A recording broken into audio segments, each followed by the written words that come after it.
We're back. Let's get to it.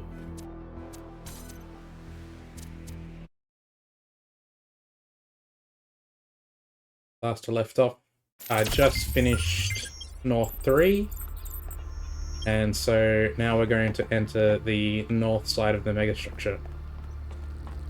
The big pyramid.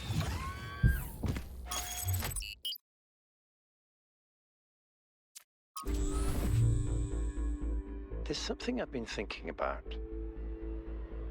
I know the New Alexandria disaster was traumatic. I know accidents like that make us think that it's best to stick to what we have. But what about all the accidents that have happened in New Jerusalem that nobody talks about? The collapse of the Rakovsky building. The Calvin Street explosion. The derailment that almost killed Benaroya and Canada. All of those happened because we stopped investing enough resources in our civilization. And if Melville hadn't been put in charge of city maintenance, this would still be happening. It will happen again, either way. With how little we have to work with, it's only a matter of time. You see, there may be a price for pursuing progress, but there's also a price for not pursuing it.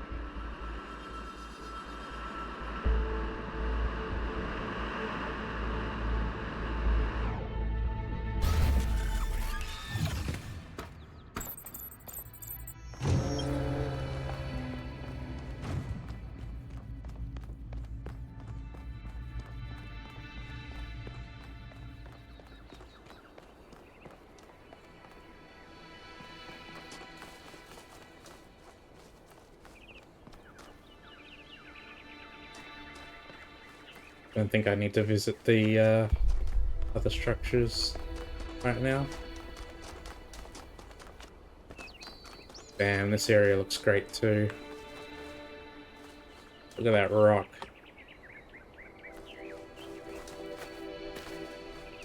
The forests really get to me.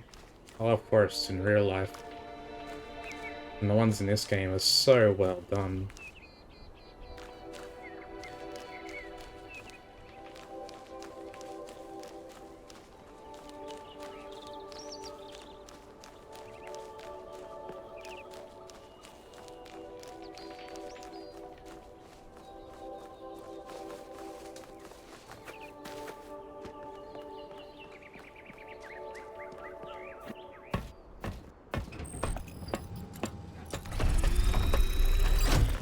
All right, here we go again. Our main objective is to determine the relationship between the megastructure and Athena. Did she find it? Did she build it? Why was she here in the first place? Explore, dig up anything you can. We need to start finding answers.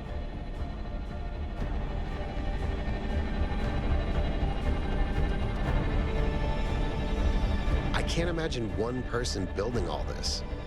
Don't forget about Miranda. There were at least 2 of them. I can't imagine 100 people building this.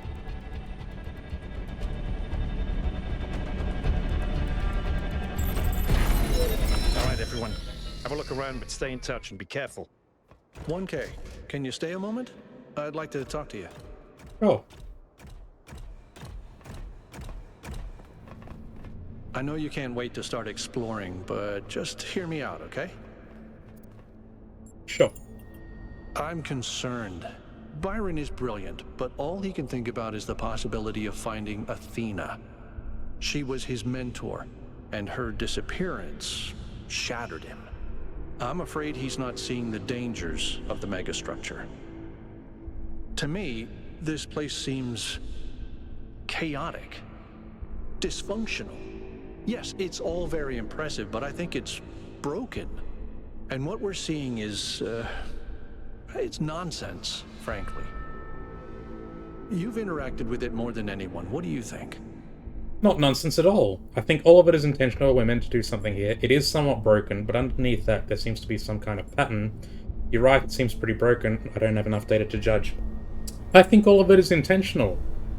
Like, all of this has clearly been set up for us to find and interact with. It doesn't seem broken at all. It seems like this is what we're meant to do. We're meant to do something here.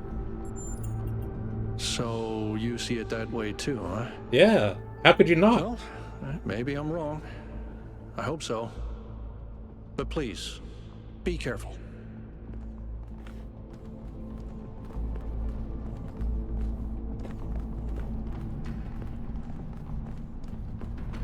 Alcatraz, I think, is meant to represent, like, the other side of the argument, right? He's the one who's advocating caution and balance and conservation and, you know, being happy with what we have and not trying to get involved in anything, but I can't see it that way at all. And the game really, I feel as though the game pushes you against that way as well. I feel like you'd have to be pretty sort of, like, reticent or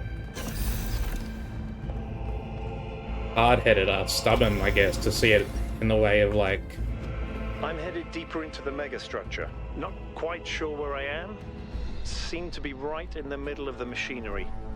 Please, watch yourself, Byron. This is incredible. I don't even know how to describe what I'm seeing. I don't think this is a building. I think this is a machine.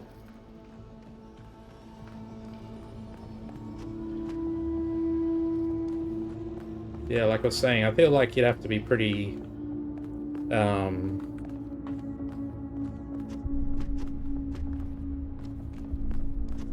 pretty, like, over-cautious to see it the way of Alcatraz, to see this as, like... And the whole plight of New Jerusalem is, like, no, we should, like, just be careful and not do anything. Maybe something will happen in the game that, like, pushes you to think more that way. Like, maybe one of the characters will die. If they were going to kill someone, it'd probably be Byron, right? And then it'd be like, oh, you know, look at what Byron's attitude got him.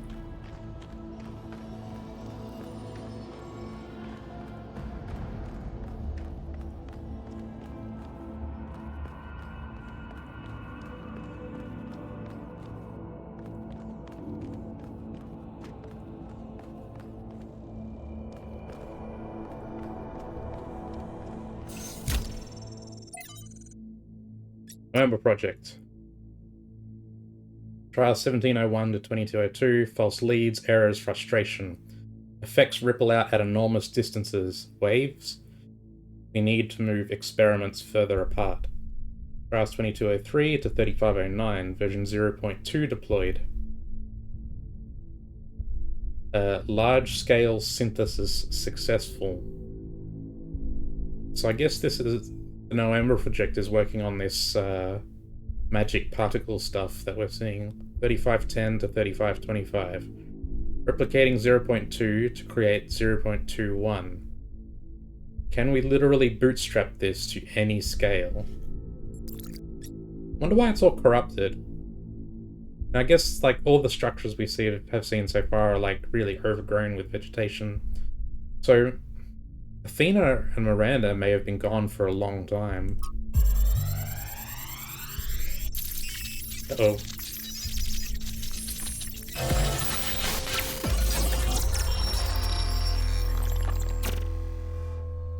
Why don't you just tell people that they're wrong?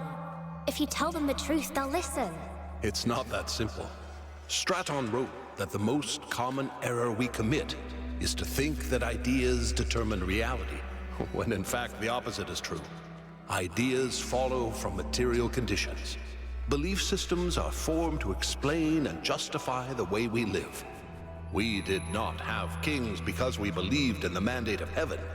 We believed in the mandate of heaven because we lived in monarchies. But we have free will. Oh, free will isn't the same as freedom, Miranda. We're not free from the constraints of reality or history. I was shaped by the simulation. New Jerusalem is shaped by its limitations. So, what? We're just trapped? History can only go one way? Maybe, maybe not. The question is, how do we free ourselves? How do we build a world where our ideas do shape reality? That's why we came here. But Cornelius was in on it. He's back in New Jerusalem. So he knew this all along? He knew about Miranda? I knew it! Athena's here. She built this. That other voice, was that Cornelius? It definitely sounded like him.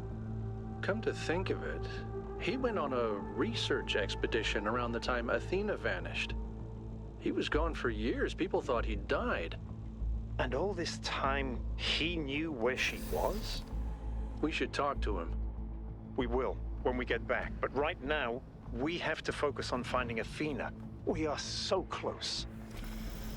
It's only the second slide of the megastructure, Byron. Don't get ahead of yourself.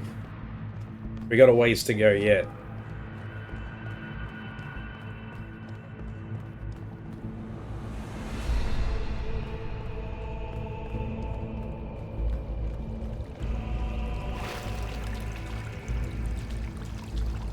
So is that what they were trying to do? They're trying to create technology that would allow us to shape reality, and I guess the magic particles sort of align with that. So I'm starting to think whatever the flame is that Prometheus is trying to lead us to is more than just a massive energy source or energy technology. It might literally be the power of creation. The ability to just shape the world however we see fit.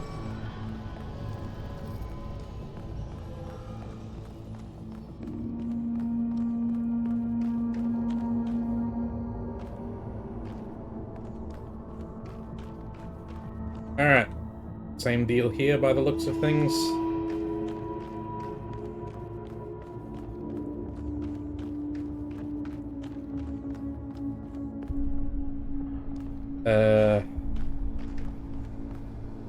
How do I proceed? Did I miss something? Are those surfaces magnetic? No, it's anti-gravity. Your coot was right. I should have known. Do I need to jump down? Oh, this is this surface, okay.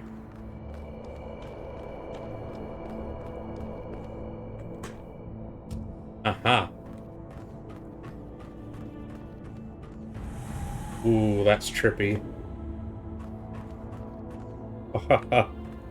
Ooh, that's messing with me.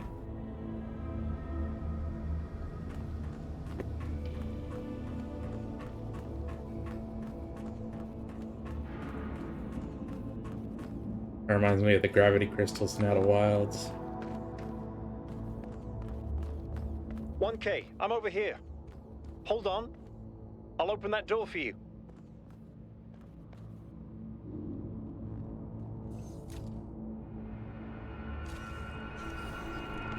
Okay.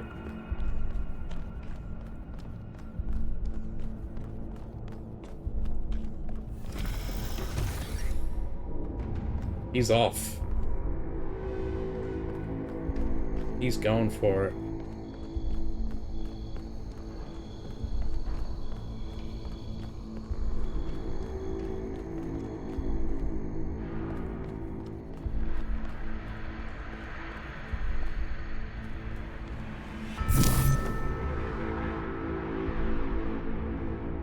Okay, we have to go over there.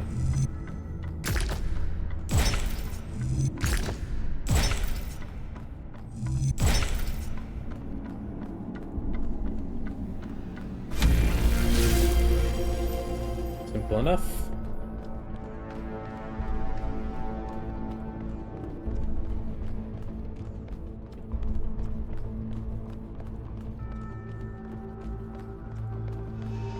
Same pattern as before. 3 beams, 3 receivers. I guess we know what to do. Be careful. The sheer amount of power running through this place. I'll take care of this puzzle. You do the other 2, okay? You're gonna do a puzzle? This is kind of fun. Maybe Alexandra Drennan was right. Play is part of what makes us human. You can hear him picking stuff up over the radio. Okay. Got it. Okay, good job. Oh, goodness.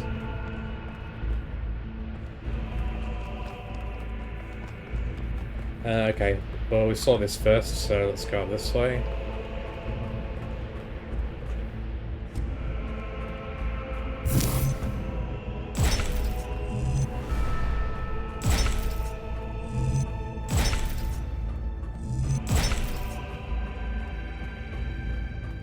Melville, is there anything in the system that could tell us where Athena is?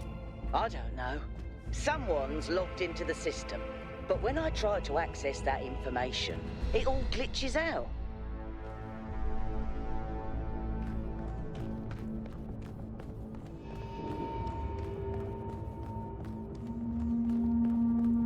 Has Byron never done a puzzle for as long as he's been alive? That was his first puzzle. He's been alive for centuries, hasn't he?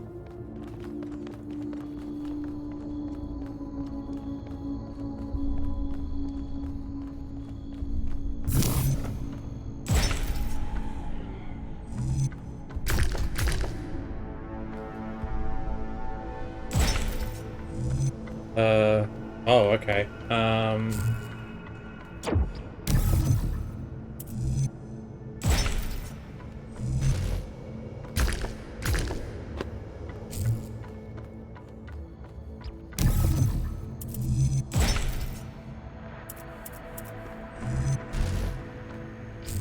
Can we not?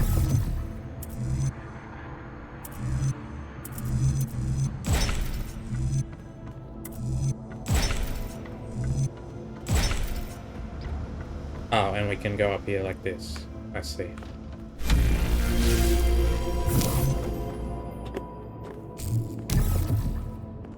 I don't know. I haven't ran into any puzzles yet. I haven't got my bearings. I don't know where exactly I am.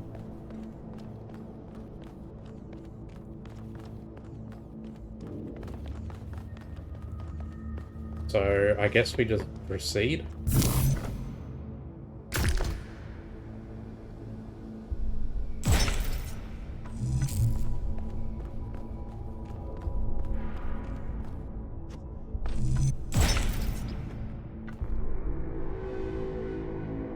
Move, Minxie. Move.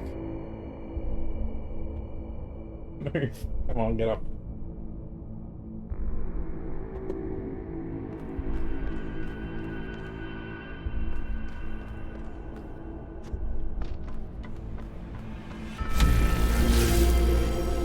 Ah, we ran into a puzzle at last.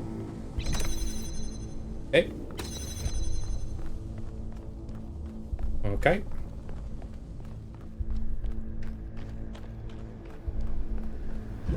Okay.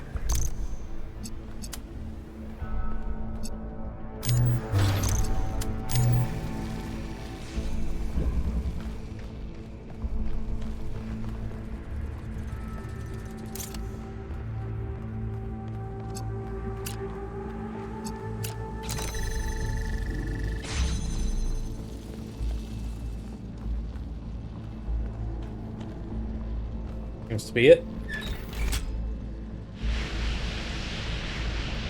Oh, Byron's already got the red one done.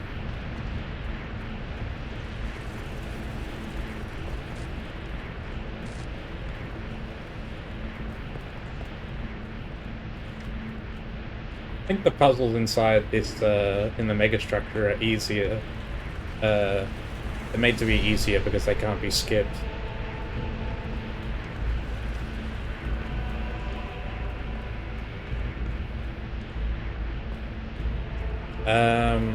Where was the way in? Yeah.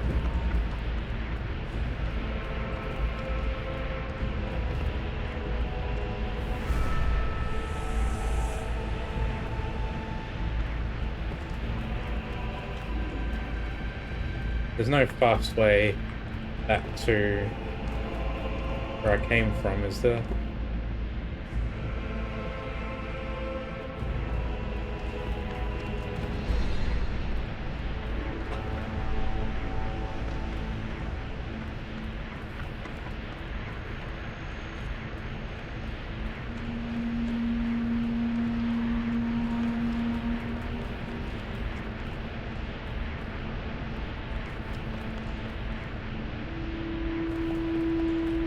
Oh, we've got 2 ways. Okay, so I see that goes... Okay, that path leads to the gate where we cross.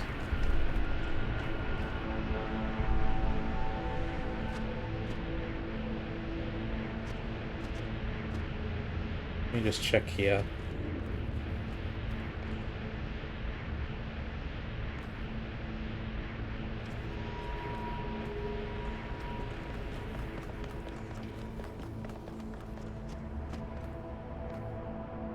Oh, it looks like there's a way from over there. Did I miss something?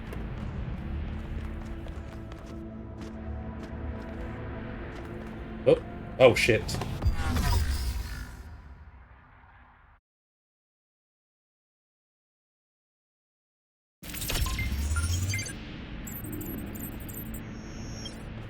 Start from here. Okay.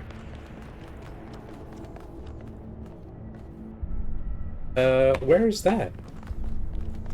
Oh, and we can go down here as well?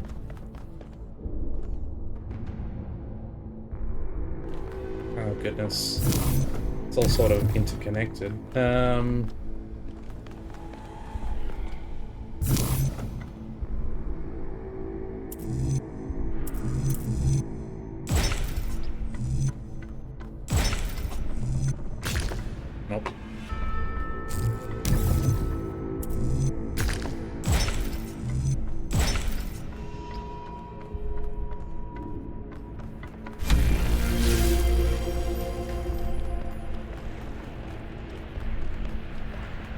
I see. And this, I guess, goes up to the green laser. What's over here, then?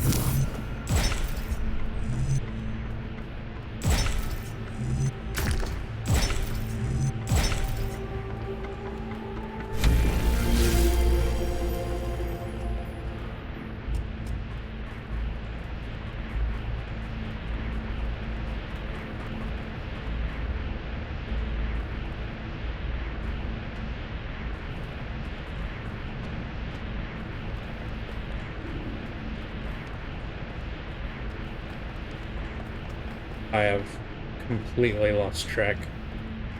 Oh, I see, and this is... Uh-huh. And this goes back up to the blue laser. So yeah, I did miss this.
Oh,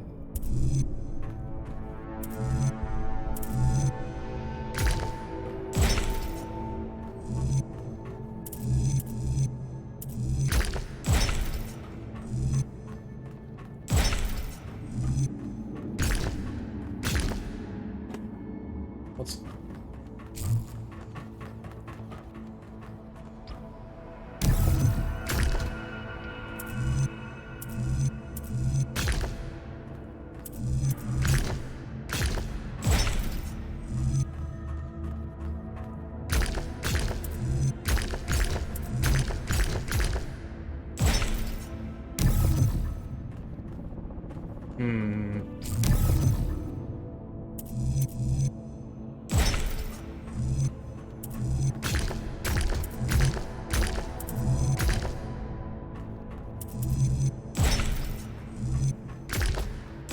Not to alarm anyone, but I think the ground is shaking. According to the system, whole parts of the interior are moving around. Like it's rearranging itself. I think that's what happened last time. When I took the elevator, the platform where I got out just moved away. Like in the movie Cube.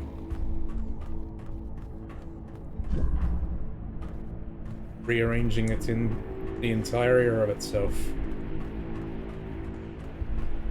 Okay, so we're upside down.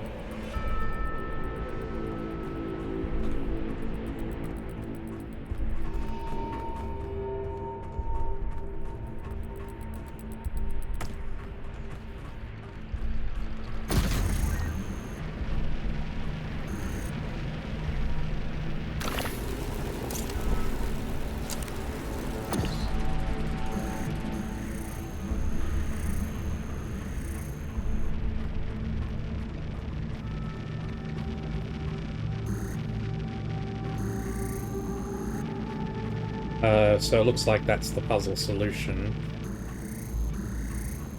But right now, we need...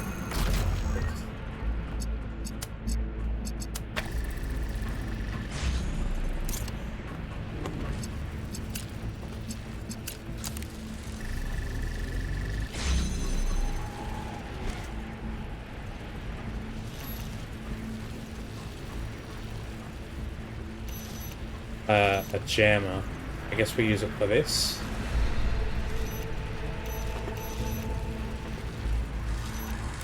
Because we need the driller. And...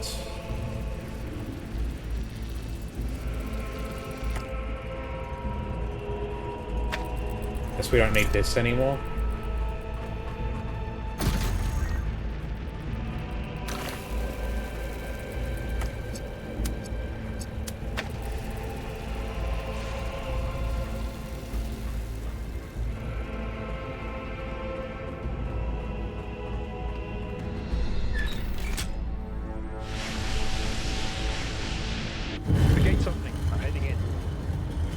Hold your horses. Dude is just bum rushing this part of the game. It's not going anywhere. Calm down.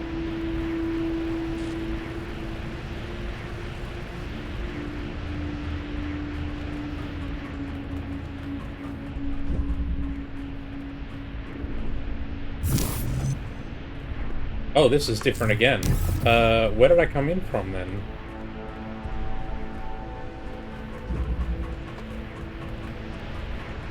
Did I not come in from there? Oh, I did. It's changed.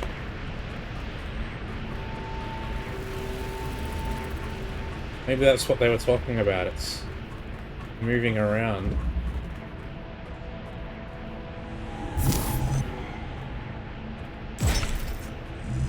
Or did it just not save or something?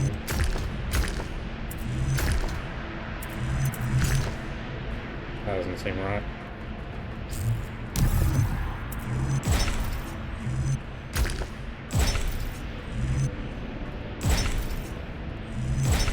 There we go.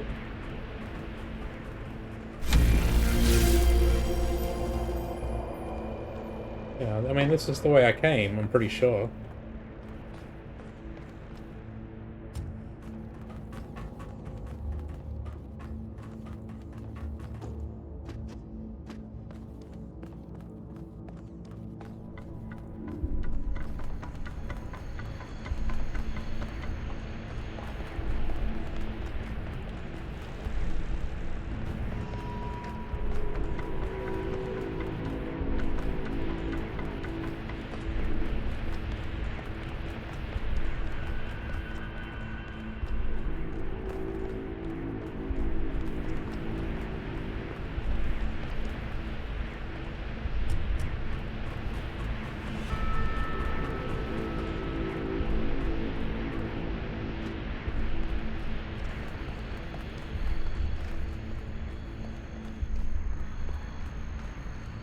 Wonder if it's possible we can go up where Byron came from and see the puzzle he solved.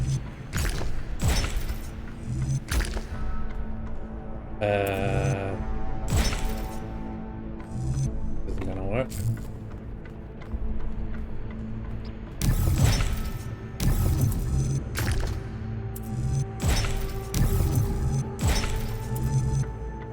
No, it's not right.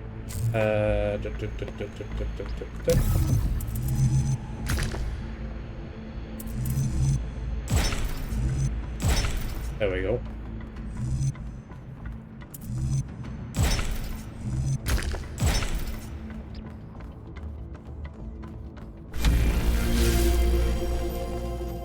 No, they have cleverly blocked it off. Or did they? Yes, they did. You can't get up to where Byron came from. Is Byron's recklessness going to get him killed? And then we're going to have to debate about it, but for the rest of the game.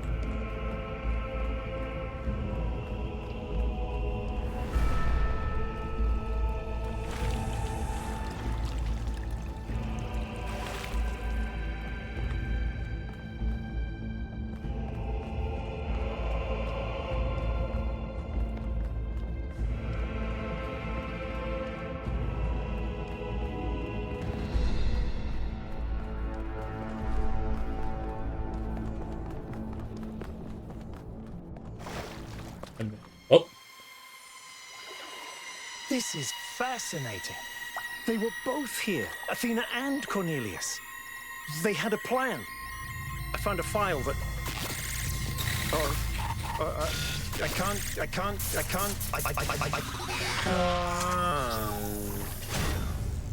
Byron's trapped in the overload. He's failing to disconnect. The whole system's going haywire. 1K, get out of there! Everyone back to the VTOL! I knew it. I fucking knew it, dude. We have to go. Now, 1K, get moving! We can't just leave Byron behind. Yakut, we have no idea where he is or what's happening to him. But right now, if we stay here, we could all die. The system's going completely bananas. Oh, Energy man. spikes everywhere. We'll come back for Byron, I promise. Oh, and now we can get up here.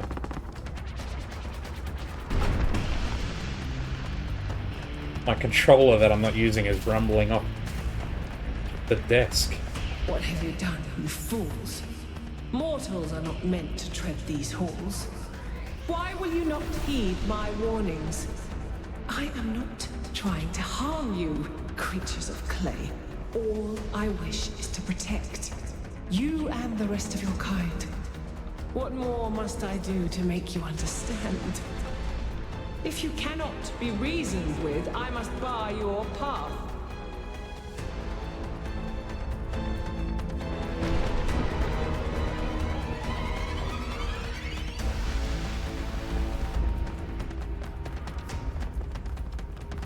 Move, 1K, move! I'm coming. Don't think you're gonna kill me if I don't go fast enough, but...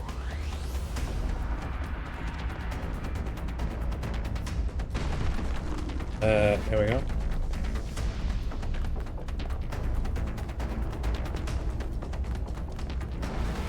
Yeah, Monk S.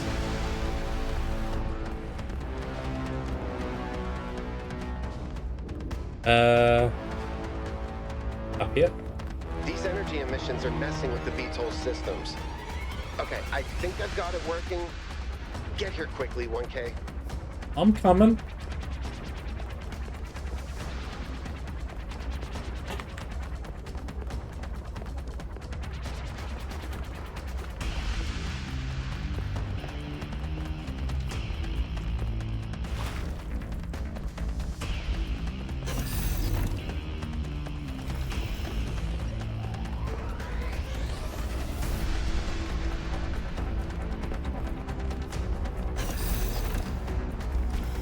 Man, I knew it. I knew this was gonna happen. Fucking Byron getting himself into some sort of trouble. Maybe he's dead. Come on, get in! And now everyone's... Get us out of here, Yakut.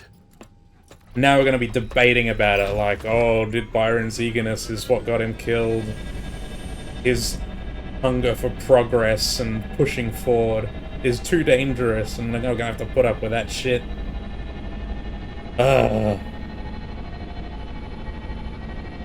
Saw it coming.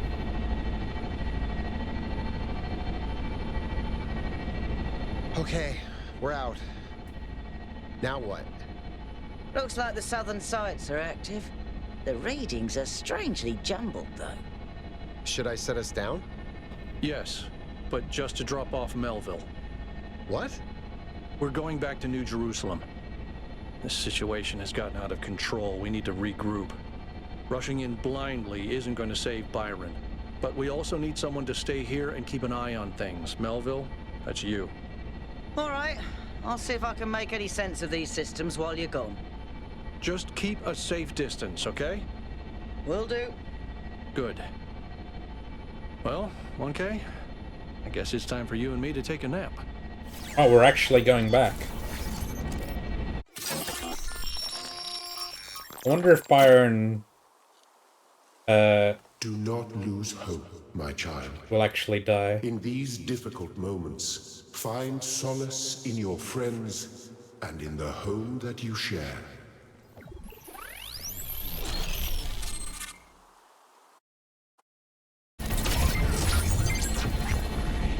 Here we are.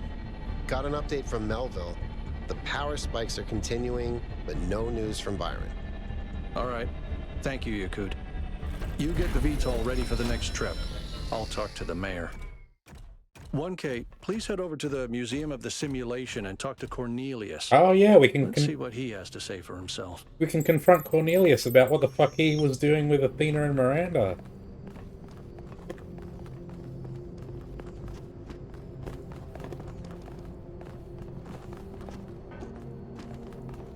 Oh. I wonder if we can see the conversation between Alcatraz and the mayor. I wonder if we're going to run into Doge again as well. And whoever this person she's set me up with for.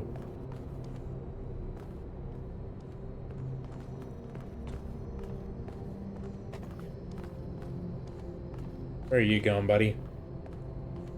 He's walking with purpose. He's got determination in that stride. The world is full of suffering. Every living organism suffers. Animals kill other animals to eat. And it always ends with death, torn apart or wasting away. This is what surrounds us. This is what's happening outside those walls, every hour of every day. It's our ethical responsibility as sentient beings to lessen suffering. That's what it means to be human. To understand that it is your duty to transform this world into something better. That's what the founder meant when she said that we can turn the world into a work of art. Despite what happened to him, Byron was right. We have to keep going. This is blasphemy. Byron was punished for failing the founder's trials, and you want us to dig deeper? Just because you can't accept that suffering is natural and necessary? Please, everyone, stop using the public frequency.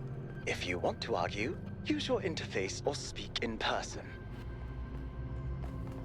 Huh. So he doesn't have... they don't actually talk, he just walks up to him and then walks off. Oh, but everyone in New Jerusalem was watching what we were doing and now it's all a big public argument. I wonder if we'll ever get to go in there.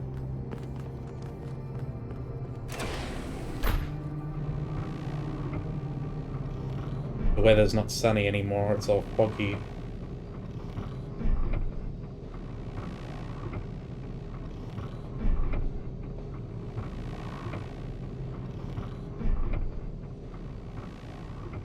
I wonder if the city has changed, if there's anything new to find.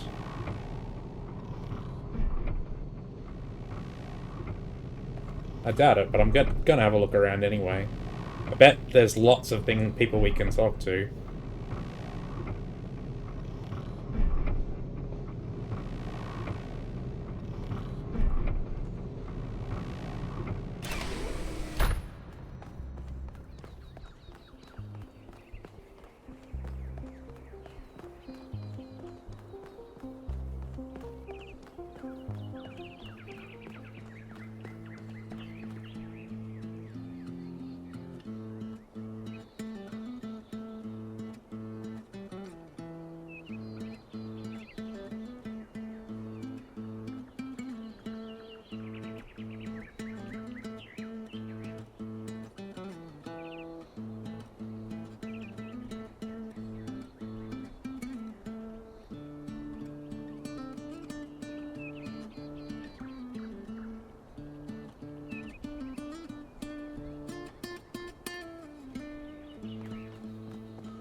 Nothing's the same anymore.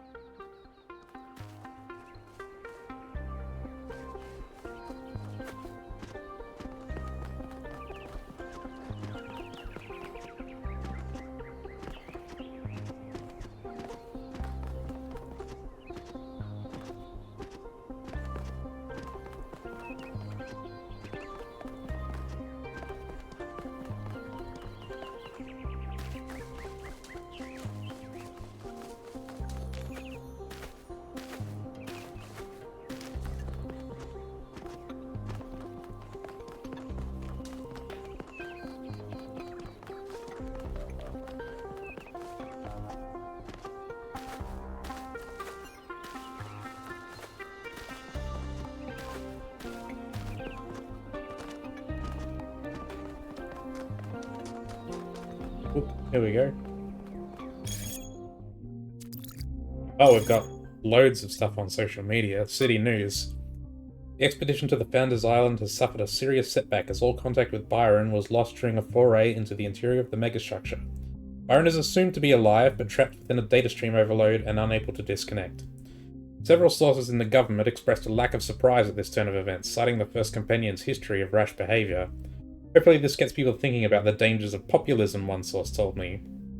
It's been alarming to see people suddenly falling for this utopian foolishness. Yeah. I'm very happy to announce the Gehenna Memorial Interactive Fiction Exhibition is now open to visitors. Come play with 3 winning works at the Gehenna Memorial Pavilion. Finally, can't wait. Wonderful news, I'll be attending today. Nice. Will these be made available through the interface too? Yes, after the exhibition is over. Neum. The pessimist is commonly spoken of as the man in revolt. He is not.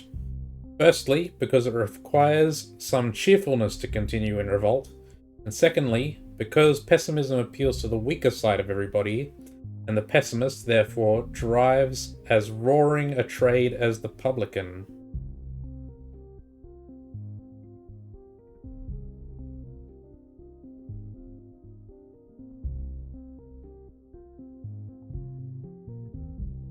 The person who is really in revolt is the optimist, who generally lives and dies in a desperate and suicidal effort to persuade all the other people how good they are. It's been proved 100 times over that if you really wish to enrage people and make them angry, even unto death, the right way to do it is to tell them that they are all the sons of God.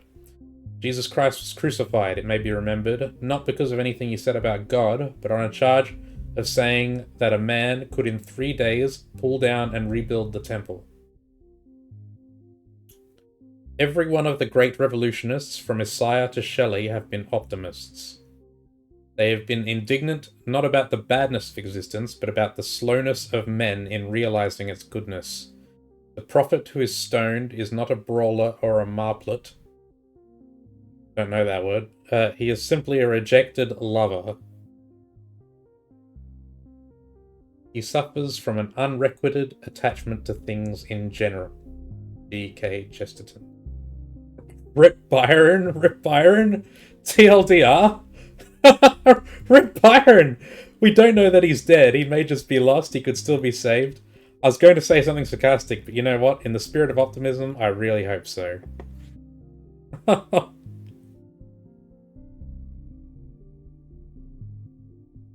Everyone thinks he's dead already. Well, I guess I thought he was probably dead as well.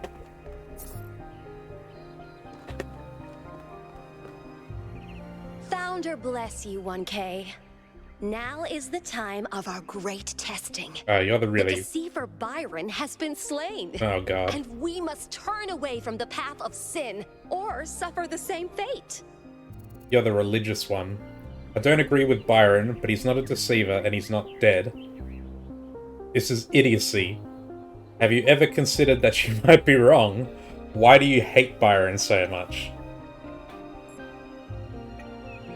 This is idiocy. Idiocy is wanting to blacken the skies and kill the oceans. Idiocy is not listening to the teachings of the Founder. Nobody actually wants to do these things. We believe we can avoid them.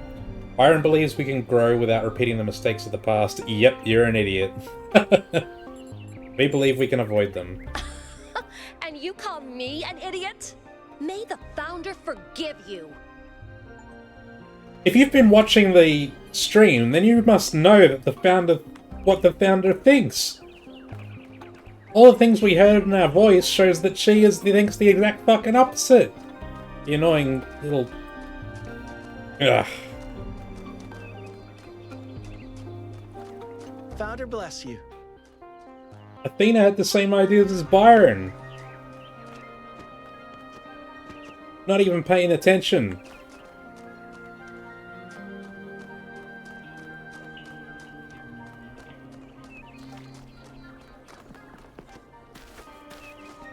Attention all citizens. The Gehenna Memorial Interactive Fiction Exhibition is now open to visitors. However, please note that due to an unauthorized strike, public transport will be temporarily unavailable. May the Founder be with you.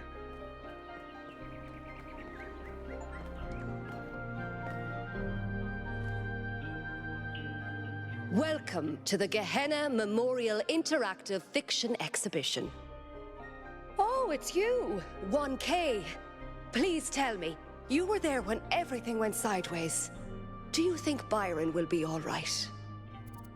Thecla's just a high point for the writer's completely realistic character. Yeah, I guess so. I don't know, his mind was stuck in the data stream overload. If we find him, he'll be fine. I don't know. That sounds dangerous. Make sure you find him and pull him out. He is a menace, but we need him. But anyway, you've come to take a well-deserved break from your expedition. So let's talk about something else. What's Gehenna? Gehenna was a place in the simulation. A prison where Elohim exiled the minds that didn't fit his plans. In time, the prison became a community with a culture of its own. This is DLC spoilers. I should have done the DLC, man. What happened to the people of Gehenna? In the very last moments of the simulation, Elohim realized what he'd done and sent his messenger Uriel to free the prisoners. They were uploaded to the gold disc, and their legacy is part of all of us. Why text adventures? Text adventures were one of the few art forms available to the people of Gehenna. By continuing to work in that medium, we keep their memory alive. How do you see the role of the artist in society? I don't think the role of the artist should be reduced to any single social function. The artist isn't an educator or a moralist. Art isn't about teaching us lessons or imparting values. Nor do I think it's simply self-expression. The best art reaches out beyond the self, into something ineffable. The creative impulse can't really be quantified or predicted. That's why artistic freedom is so profoundly essential. Without the freedom to shock, to offend, to transgress, art becomes stagnant. That's all. What do we got? Ghosts of Atlantis by Corazon. A lyrical, atmospheric quasi-sequel to Atlantis, a classic work created by Lilith. The original game told the story of the inundation of the mythical island, no doubt reflecting the impending fate of the citizens of Gehenna. And I guess we can play them? Dedicated to the people of Gehenna. We do it through here, so we don't actually type. Start. Gently, your ship touches down on the land that was once the Isle of Atlantis, which in the days before the waters receded, lay deep under the Sea of Atlas. You have come to find the last legacy of your ancestors. The red sun burns bright in the sky, scorching the dying earth. Begin your pilgrimage. We've just got all the options here. Journey to the Broken Tower, Lost Shore, Temple of the Owl, Temple of Serpents, Ancient Farmlands. We'll just go in order, I guess. Broken Tower. On the northern shores of the island, where the frozen ocean once stretched to the horizon, stand the remains of a tower. Here lived a great magician, who advised the king of Atlantis in the matters of the sublime. Approach the tower. There is very little left of the once impressive structure. To anyone else, it would be a pile of rubble covered in black, dried-out moss. but you can see a glimpse of its past, of the craft that went into its making. By the tower stands the ghost of the magician, awaiting you. Speak to the magician.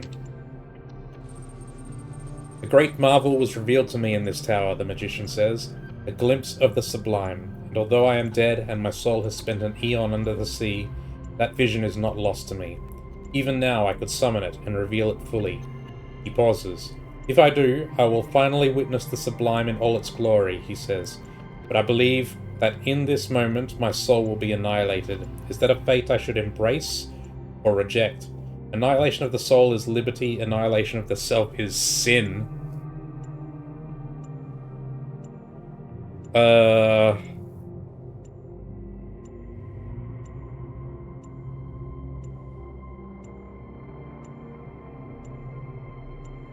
Can I have a third option?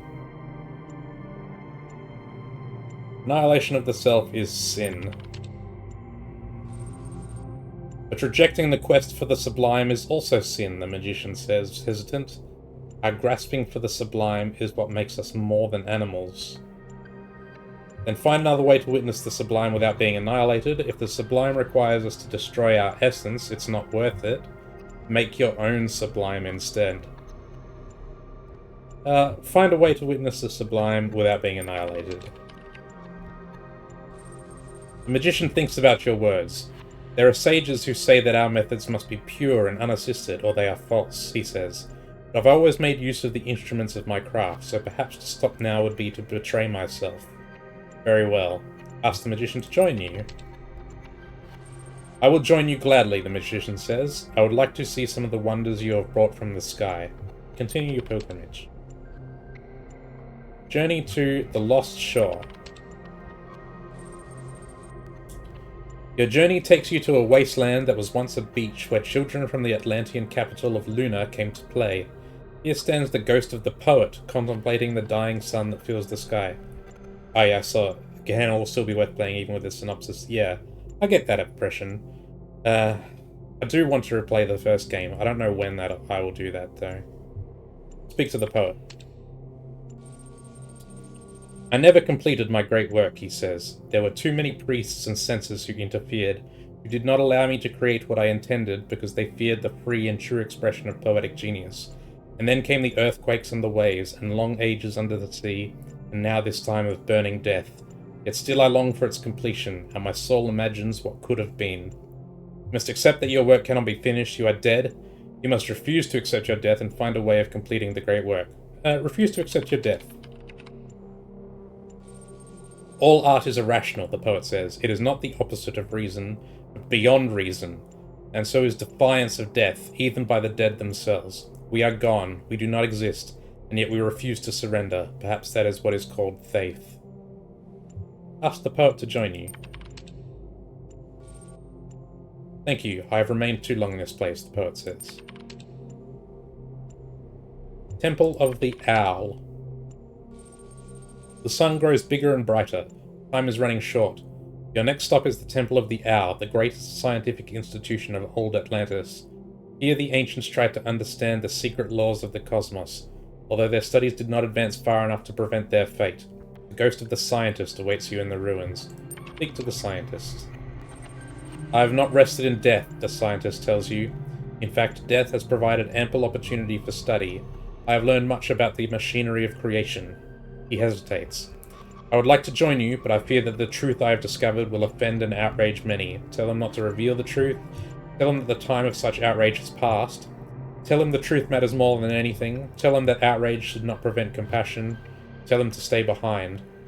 Truth matters more than anything. I don't know if it matters, but once it is known, it cannot be ignored. Still, if you believe it matters, then it does, and I will join you. Temple of Serpents. You make your way to the Temple of Serpents, which once was the greatest hospital in all of Atlantis. The sick and the injured came here from all across the island, hoping that salvation could be found in its halls. All that is left of the temple is a labyrinth of low walls and the ghost of the physician waiting for you.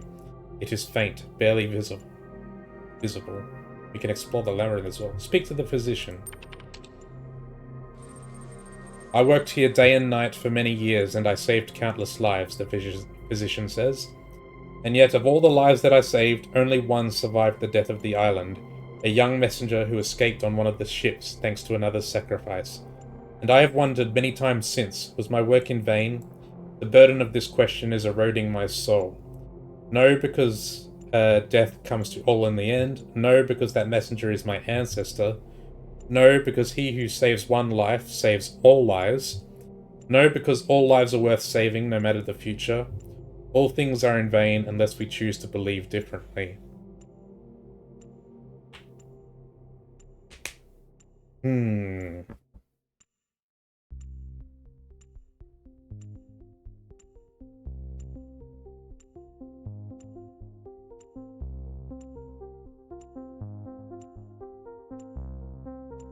No, because that messenger is my ancestor.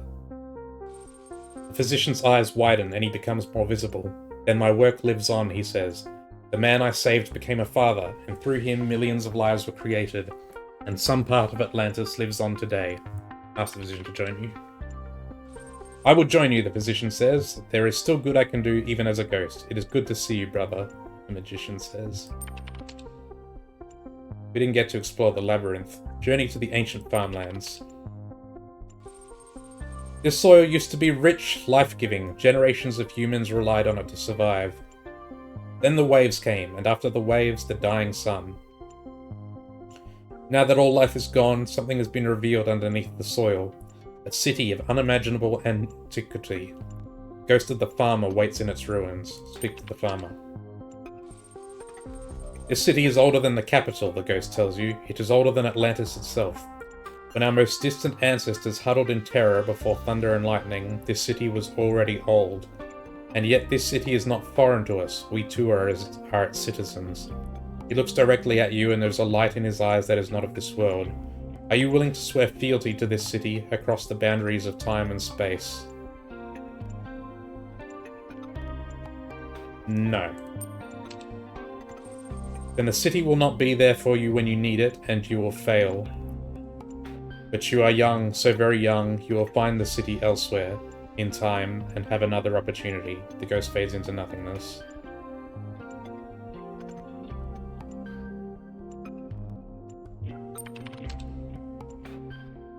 Journey to the palace. The palace once stood in the very heart of Luna, the capital of Atlantis. Here the greatest artists and craftsmen of that long-forgotten era built marvels and luxuries that would astound even a traveller from the distant future.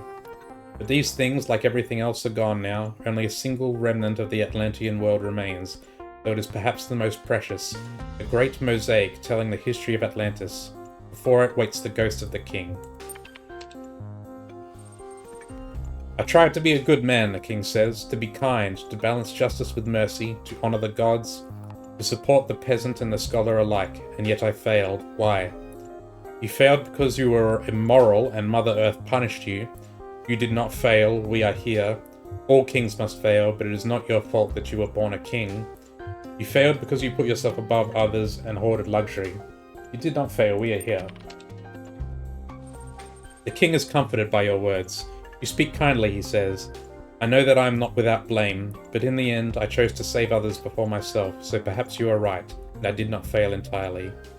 Ask the king to join you. The king lays his ghostly crown aside. I will join you, but only as a man. Examine the mosaic.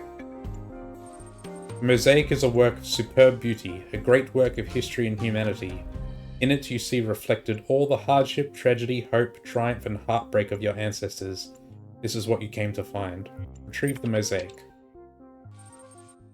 You cannot retrieve the mosaic alone. The forces of time are too powerful, and the strength of a single person is not enough. Ask the ghosts for help. Even with the help of the ghosts, you cannot entirely pry the mosaic loose from the morass of history, but you succeeded at removing a large part depicting the golden age of the island. It will have to do. Turn to your ship. A strange, bittersweet feeling fills your heart as you return to your ship. You did not fail, yet so much was lost. Could you have done better? Should you have? As the sun engulfs the earth, you wonder what will be remembered of your own time. The end. So I'm guessing to get the full mosaic, you need to recruit every ghost.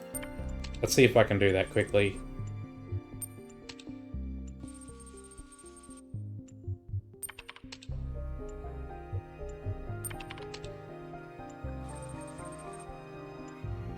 Can't make the text go any further, faster.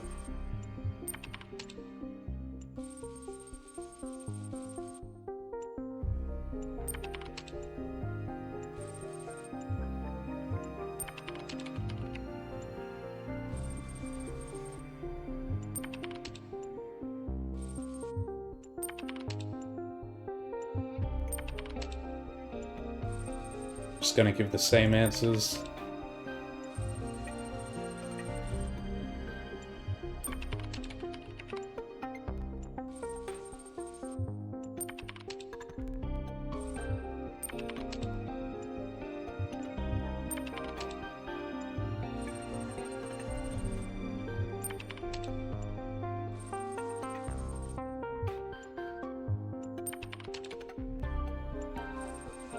I'm guessing there is more than one answer is acceptable.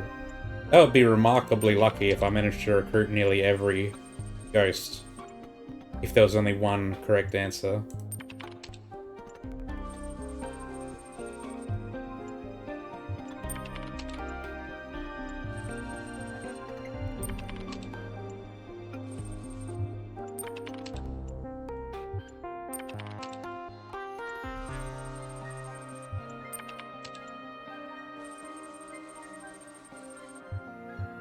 Yes. Correct, more than one answer will work for the ones that aren't just binary choices. Yeah, I would think so. Good, but remember that even in the lofty world of the stars where you have come from, that loyalty will be tested.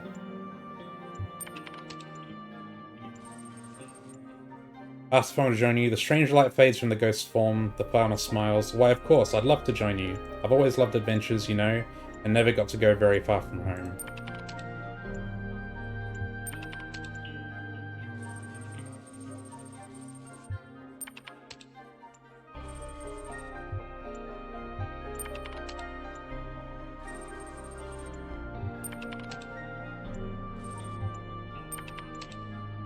Alright, let's see if we get a different result.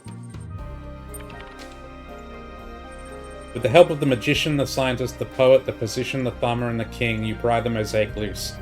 Holding it in your powerful metallic arms, you are filled with awe at the depths of history, the bittersweet beauty of human endurance, and above all, at the miracle that allowed this part of your distant past to survive.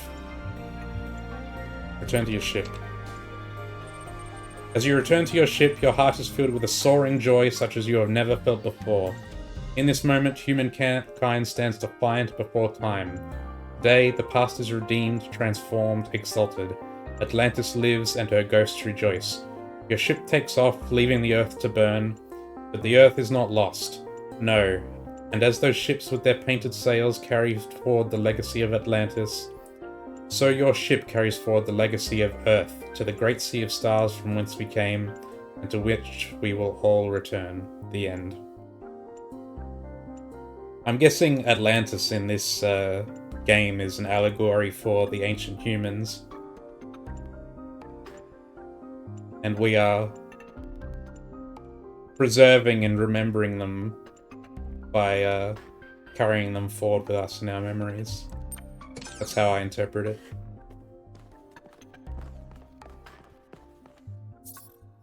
Jefferson Goldblum and the Spectre of Modernity by Rat.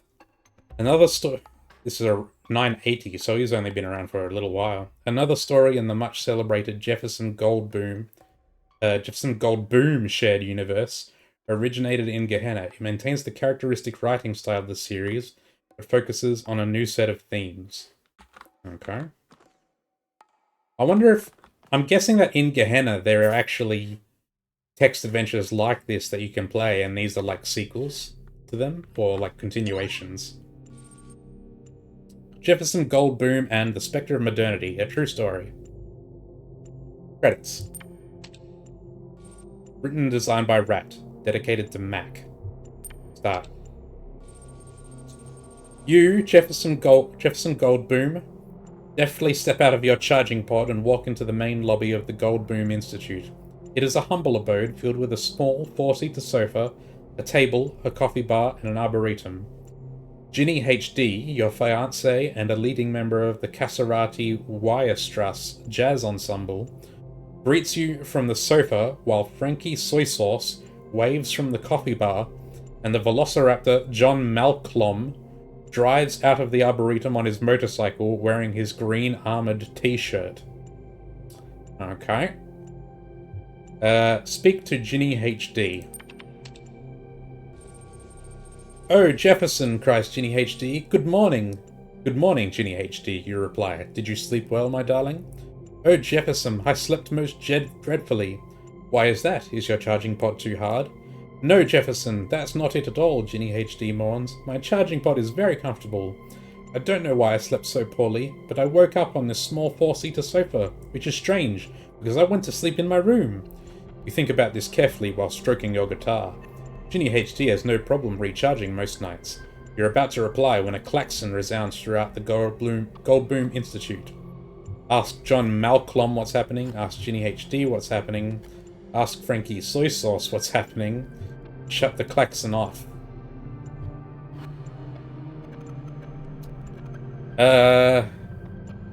Ask John Malcolm, ask Frankie Soy Sauce what's happening. Sorry, buddy, I can't hear you, Frankie drawls over their noise. It's the damn klaxon of doom. I knew we shouldn't have set the volume to 11. If you want to ask me something, you should probably shut it off first. Frankie eloquently waves his coffee cup in the direction of the central computer terminal, which is conveniently located next to the coffee bar. Shoot the klaxon, play your guitar, shut the klaxon off. Shoot the klaxon. You try to aim your gun at the machine before you inconveniently remember that you don't have a gun. Oh no, cries Ginny HD. Jefferson, don't you remember that you're a pacifist now? You must do something else against this dreadful noise. Klaxon bleats louder as though to mock your pacifistic ways. Play your guitar, guess the password. Play your guitar. You unsling your guitar from your back and check the strings to make sure that they are in the proper order. Then you take a heroic stance with your chest puffed out, your legs splayed wide, and your guitar held heroically aloft. You play a chord, a perfect chord, followed by another equally perfect chord, and another, and another. As always, all the chords that you play are perfect. This is your greatest burden. Mollified, the klaxon shuts itself off. Talk to your team. You turn from the now silenced central computer console and look at your team, who are all gazing back at you with varying levels of wonderment in their eyes. Ask why the klaxon was blaring. John Malcolm dismounts his motorcycle with an air of certainty and queries the central computer console with sure taps of his reptilian claws upon the keyboard. It seems, John Malcolm says, that the sensors have detected a threat of galactic magnitude. Oh no, cries Ginny HD, while Frankie Soy Sauce drops his cup of joe in fear. Ask what the threat is. A shudder goes through John Malcolm's magnificent plumage.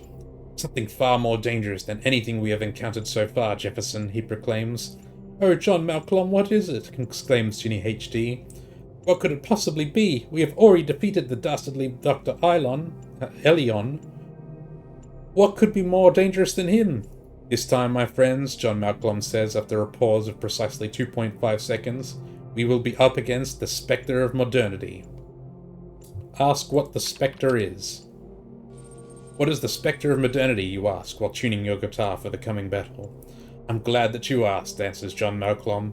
As you all well know, for I have told this tale many times, my people have feared for many millennia that this day would come. John Malcolm smooths the feathers along his long neck with his claws. Tell him to continue. The Spectre, as you also know, will bring an end to the old and ring in a new era of unparalleled technological advancement, until there is no space left in the world for such cherished human and dinosaurian qualities like love, creativity, the ability to taste umami, loyalty, and friendship. The circle of renewal will end, and we will only move forward at an ever-accelerating pace until we reach the limits of existence itself. Ask when the Spectre will arrive. The Spectre of Modernity travels at the speed of time itself. says John Malcolm gravely. It has already arrived, Jefferson. We just haven't encountered it yet. Frankie Soy Sauce turns from the coffee maker, a fresh cup of battery acid clutched carefully in his human fingers. We must do something, Jefferson. I do not care for umami, but if the Spectre takes away my ability to taste coffee, I do not know whatever I will do. Reassure him. All tastes are precious to us, Frankie, you say. Sweet, salty, sour, bitter, and yes, also umami. We shan't surrender any of them, for they are what renders us human. Take action! Friends, humans, dinosaurians, countrymen. Possessed by a sudden urge to act, you jump up on the coffee maker, much to Frankie Soy Sauce's dismay. We cannot let this threat to our very way of life go unanswered. No, we must stand against this spectre, and not yield until we are victorious. Will you stand with me? Wait for their response. Yes, my darling, anything for human world, cries Ginny HD. Friend, you know that I will stand by you until the bitter end, adds John Malcolm solemnly. For copy, shouts Frankie Soy Sauce. And for love! But, asks Ginny HD after the shouting and swearing of fealty is done, how will we prevail? The spectre of modernity is too powerful for you to fight it on your own. Of course she is right, as she usually is. Take Ginny HD, take Frankie, take John Malcolm. Ah, Jefferson, I am honored that you would choose me as your companion on this quest, John Malcolm says, flapping his flightless, sparsely feathered arms in his gratitude. Together we will defeat the spectre of modernity, and our adventures will live on in song for generations to come. Tell me, friend Jefferson, where shall I take us on my motorcycle? Jungle, islands, ocean, to confront the spectre of modernity. Let's go to the jungle.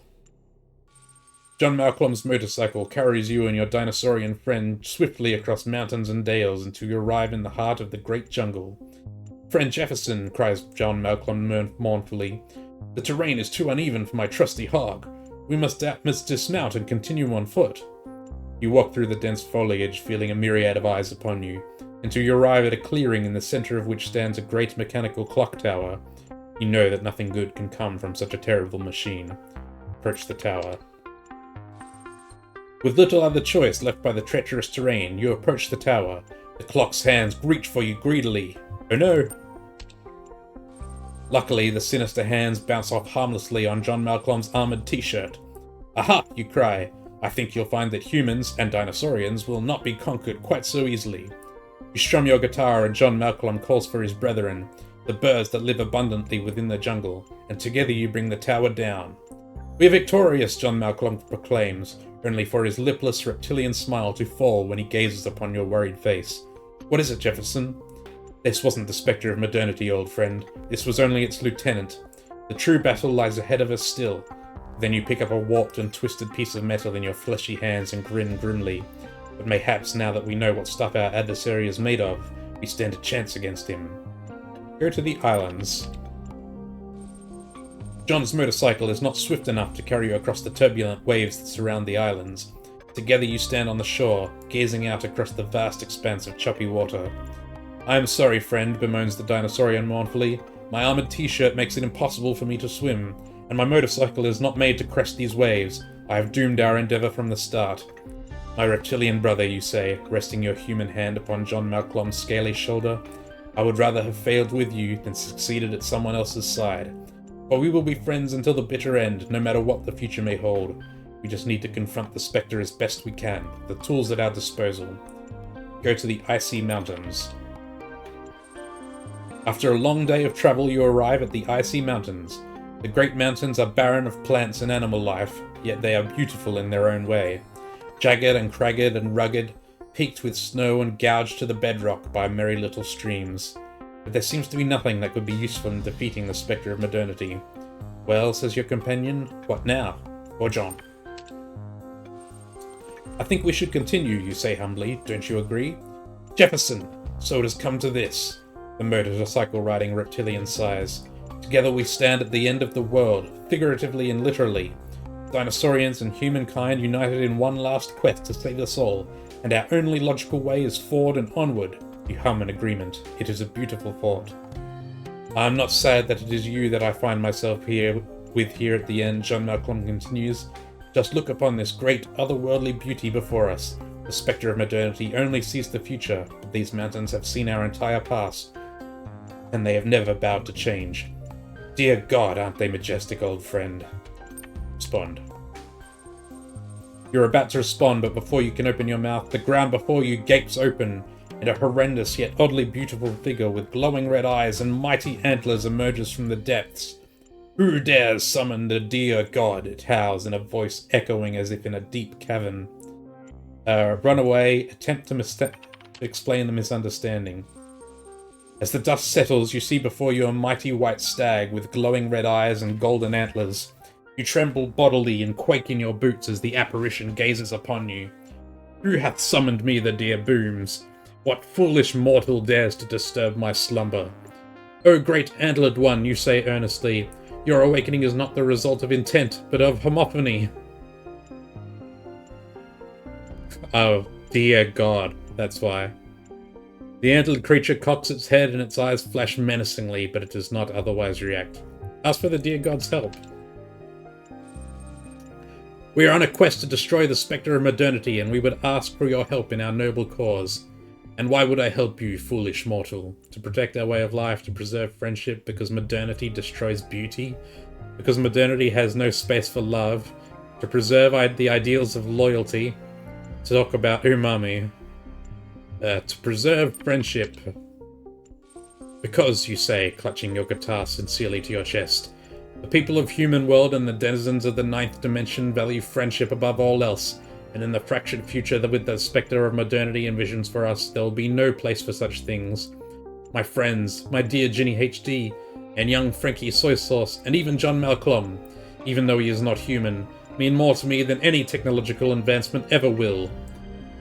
Says the antlered beasts. I am eternal and divine and wholly unique. I have no peers that I could call friends, nor do I have the desire for them. Begone, paltry human, your troubles do not concern me. And with that, the dear God vanishes back into the ground. Go and confront the spectre of modernity. When you approach the lair of the spectre of modernity, you decide to leave your companion behind, knowing that you cannot risk another life in this final confrontation. Sometimes heroes have to stand alone. Enter the mechanical lair. Inside the mechanical lair, the spectre of modernity waits for you, sitting translucently on a titanium throne. The spectre of modernity, you murmur through gritted teeth. We meet at last. You are mistaken, Prof. Dr. Goldblum, the spectre of modernity says. We have met many times before. I am your father, and your mother. Lie! Request clarification. Who do you think inspired you to add the power of electricity to your guitar? Who upgraded Ginny from SD to HD? Who, indeed, deciphered the mathematical secrets of the chords, that arcane knowledge upon which some of your greatest adventures depend? I was your ally all along, Jefferson. The foul wizard of crime has conspired to turn you against me. It was he who enchanted your klaxon. That actually makes a lot of sense, sorry. No biggie, says the Spectre. Now let us defeat the wizard of crime together. Even now he conspires to steal all that you have accomplished with the power of his enchantments that confuse the mind. Go back to the Institute.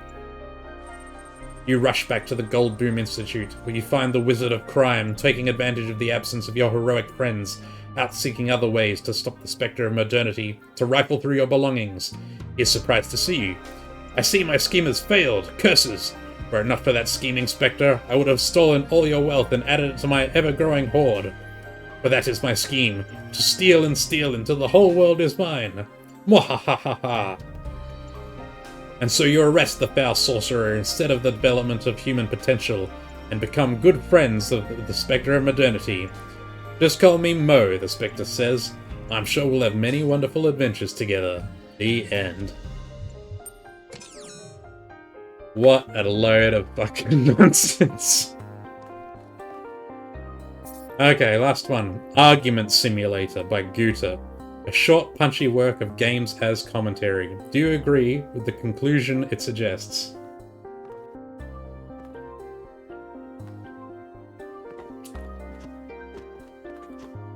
Oh, I don't know if I would even go so far as to call that allegory meaningful.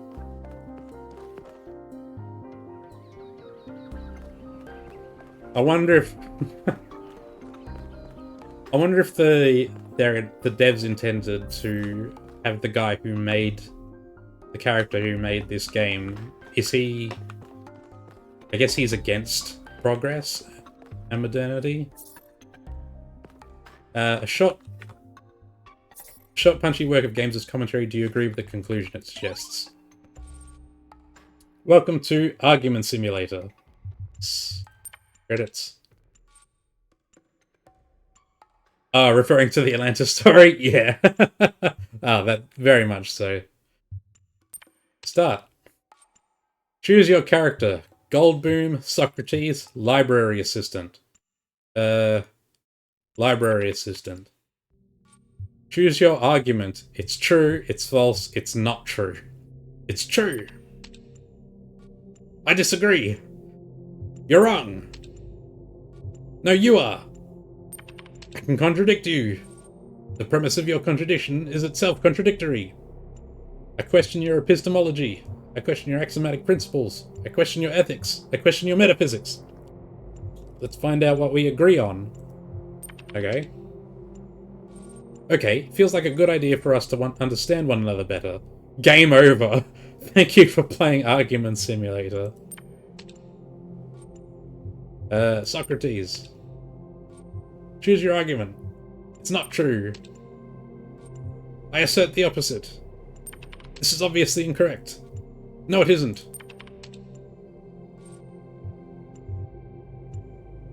I question your ethics. Your question begs your assertion. The foundations of your thinking are incorrect. I disagree. You're wrong. No, you are. I see. So it just loops until you say, let's find out what we agree on.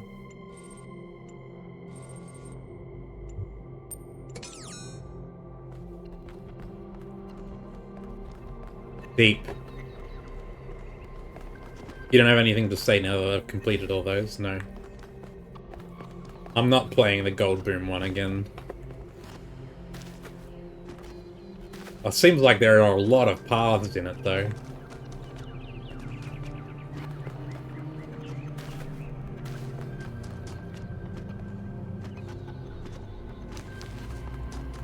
Hi. Hey.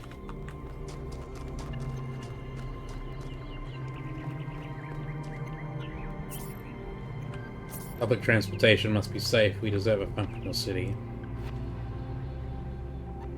Welcome back, 1K. Thanks again for signing that petition. Unfortunately, as you can see, it wasn't enough. What's going on? Yesterday, there was a sudden brownout in the grid, and we almost had a derailment. We've been warning the mayor for months, and all he ever gives us is waffle about the goal. This can't go on. I fully support you. I think what you're doing is wrong. The city needs stability right now. I agree with you, but your methods are wrong. I disagree with you, but I support your right to strike. I don't want to get involved. I support you. Thank you. Your support means a lot to us. We need to get through to people. Did you hear Atal's speech? I heard it 15 times when he was practicing it. I think Atal, like many of us, feels that the time for change is long overdue. The technology you uncovered on the island is the final catalyst for that change, or it should be. I should go.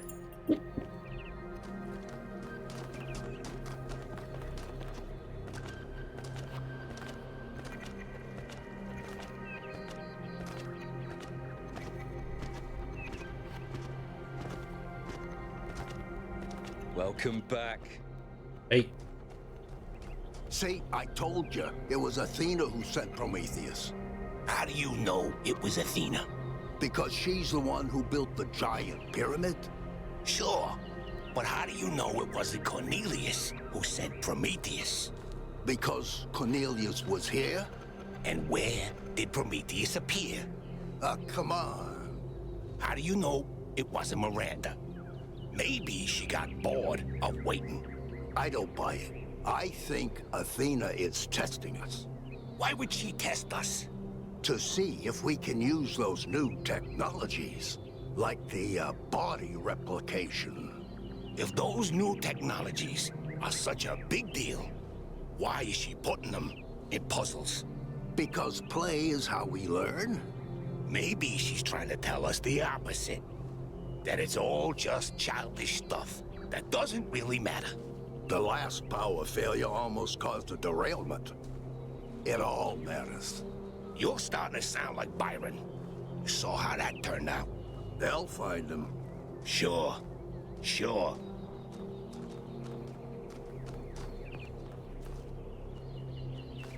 Are you enjoying our gardens? Yes, they're lovely. To be honest, no, not especially. I'm not sure yet. Sorry, I don't have time. Yes, they're lovely. All the great secrets are right there, you know. You can watch the tiniest of seedlings grow, flourish, and die. But it's the pattern of all things that you're really seeing.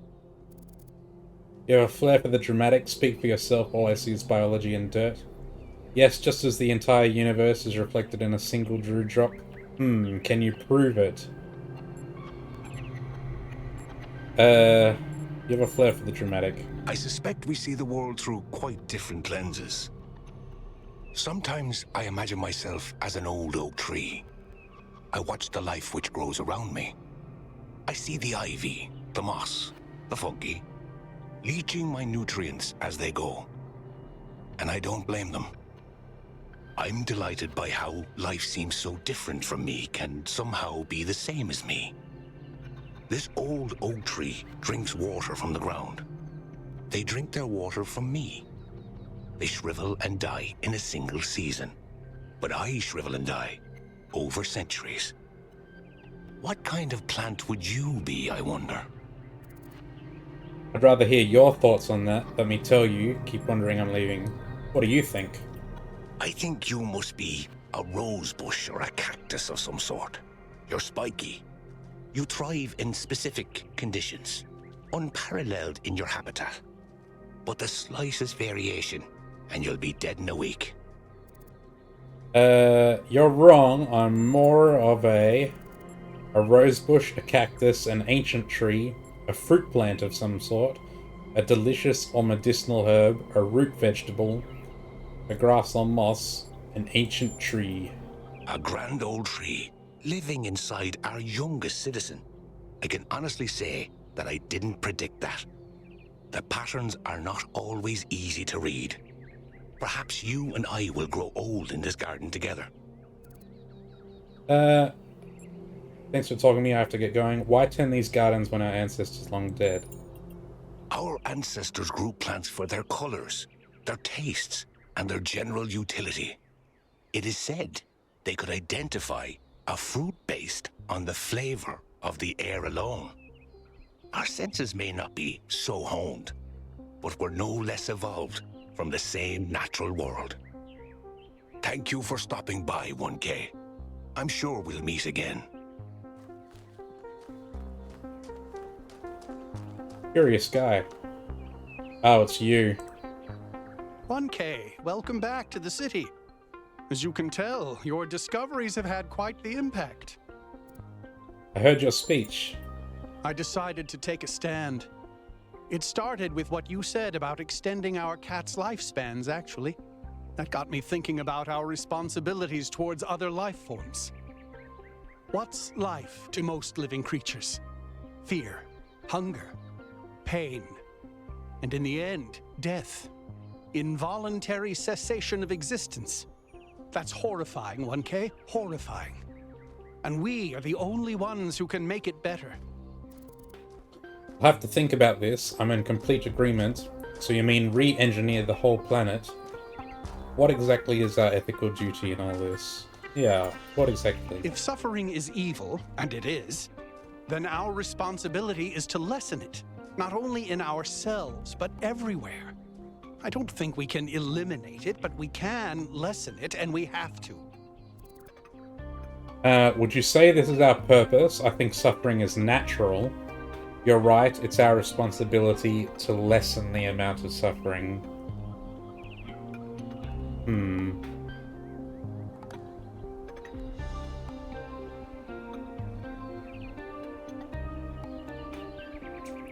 In a sense, it's natural because animals prey on other animals, right?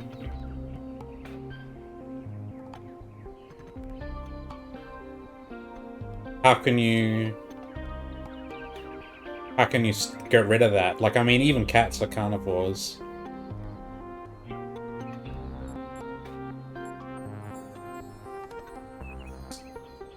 Would you say this is our purpose? In a way, yes. Non-committal. I don't think it's our exclusive purpose, but it's a role that falls to any sentient species capable of developing science and technology. I think it's a role we should embrace. I think suffering is natural. I guess it would be good if we could reduce suffering. Do that. It's more than most people do. But that might be changing.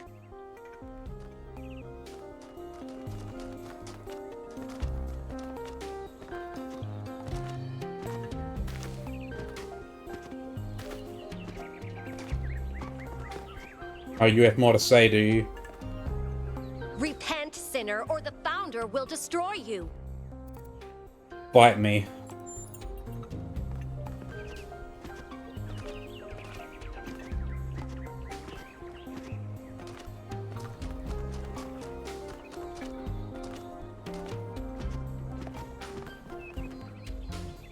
Hello again, 1K. These are strange days we're living through, aren't they? How do you mean? It seems to me that we're slowly remembering the lessons Alexandra Drennan tried to teach us. Trying to actually live up to the legacy of our ancestors. I hope so. I've been trying to do my part.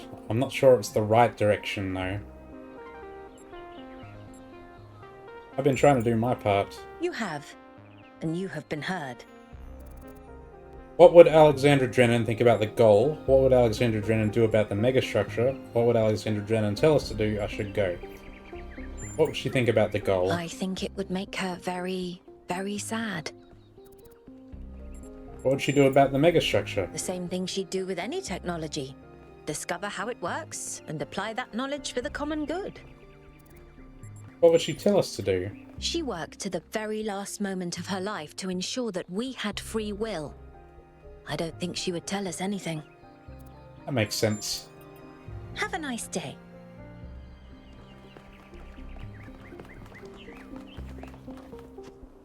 This person named themselves Padme.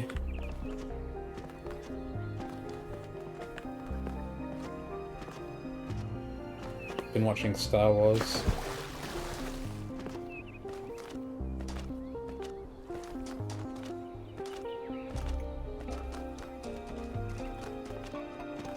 Alright. Have a look around here.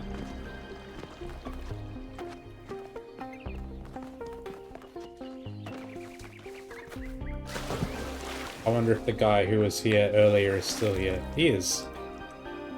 Founder bless you, friend. What do you think about everything the expedition has uncovered so far? I wouldn't worry too much about any of it. The Founder is an idea, a story we collectively tell ourselves. There is no truth for you to discover, and all these amazing technologies are really just more stories for us to believe or disbelieve. Okay. Goodbye.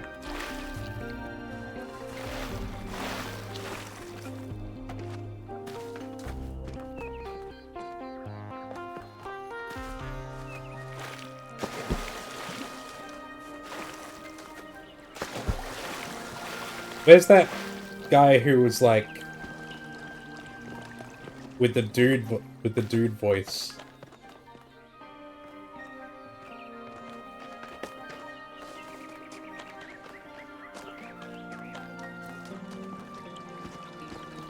There he is. I think that's him. I know. 1K, you're back.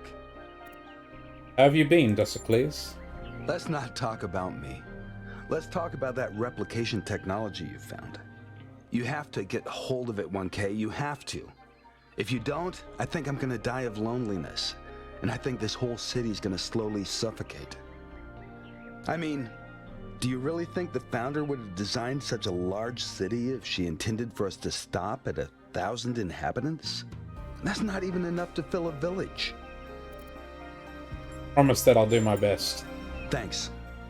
I don't know how much longer I can go on feeling like this. Right, that's the guy who was, who didn't feel like there was anyone he could love.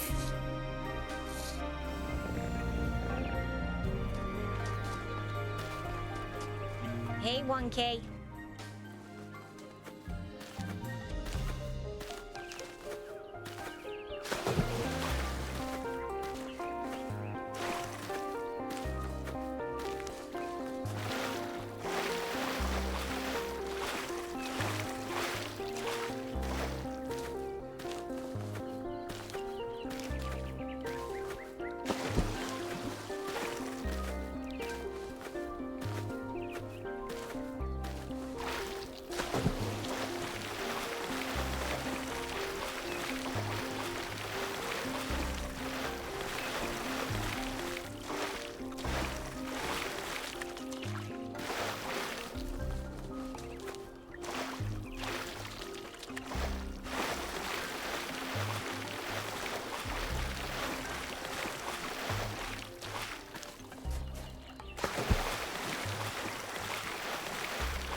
Okay.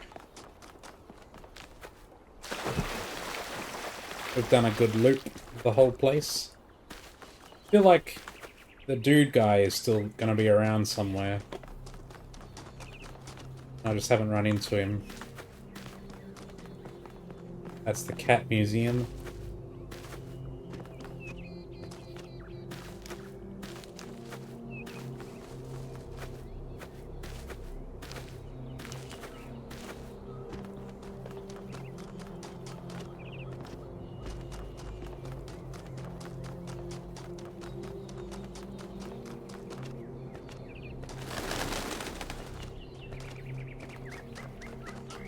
We could talk to this one again. 1K, what can I do for you? Oh, we've got this stuff again. For 20 credits, I can peer into your future and tell you what I see. Sure. What a shame. I don't think you've got enough credits for that. So, something else perhaps. Right.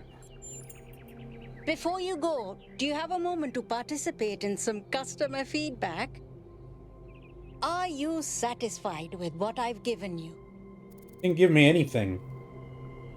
No. I understand.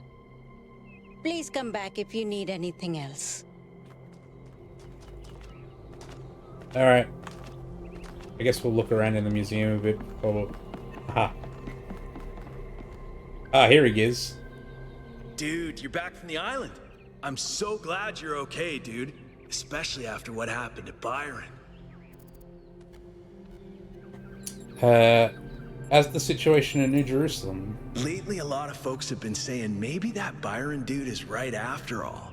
Like, maybe to really be excellent to each other, we have to build something new and bodacious. Don't know what'll happen now that he's had that bogus accident. Have you ever met Cornelius? He's standing right next to you. Yeah, I come here all the time. He's a wise dude. I've asked him a lot of dumb questions, and he's always taken the time to answer them. Okay, have a nice day.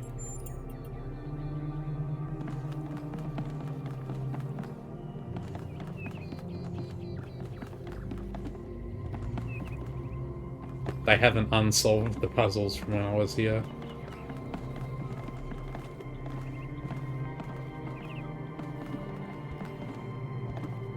I wonder if they actually took the time to name all 1,000 citizens. I feel like they probably did.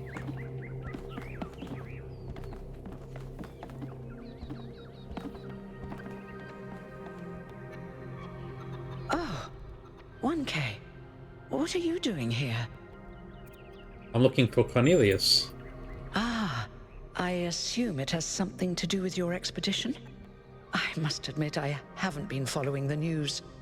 Sorry, been a little lost lately. You're the guy who was there when I woke up. Been a little lost lately. Don't know what to do with yourself anymore, huh? Are you okay? No, not really. When you asked me what I would do now that my job is redundant, I don't know, I guess I hadn't thought about it. I had just focused on getting there. And after you left, it all just rushed over me. The truth is, I don't know who I am without this. Creating new life, guiding people into existence, that's who I am. More importantly, I think that's who I want to be. And if we stop growing, that's the one thing I can't be anymore. That's why I wanted to talk to Cornelius. He was there at the beginning. He knows where we came from. I thought he might help me understand where I could go next. You can find a new calling, I'm sure of it. You shouldn't have to give up on who you are to sacrifice what's necessary for the planet. You shouldn't have to give up on who you are. Thank you, 1K. I don't want to. I liked who I was. Who I still am. Now, you said you were looking for Cornelius? Yes, he seems to have been at the Megastructure with Athena. Oh, that's... well, I suppose it shouldn't really come as a surprise. They were very close, you know. After she disappeared, he went away for a long time. On a research expedition, he said. To be honest, everyone assumed he was working out his grief over being left behind. Many of the first companions were deeply shocked by her decision, particularly Byron. Where is he now? That's the thing. I wanted to talk to him about my future, but he wasn't responding to my messages. So I came here to talk to him, and he seems to have vanished. Any idea where he might have gone? Did you check his house? Can I access his terminal? No. The truth is that for the longest time, he barely left the museum.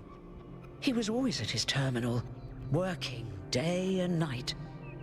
I asked him what he was doing once, and he said he was saving the past. Did you check his house? I did, on my way here. And I messaged most of his other friends.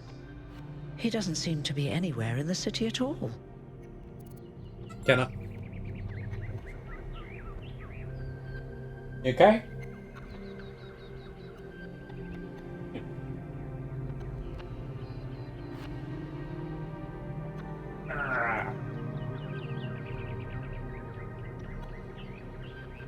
Can I access his terminal? I suppose so. It seems a little unethical, but then... it is just his work terminal, right? That's all. Good luck with everything, 1K. And thanks for taking the time to talk to me.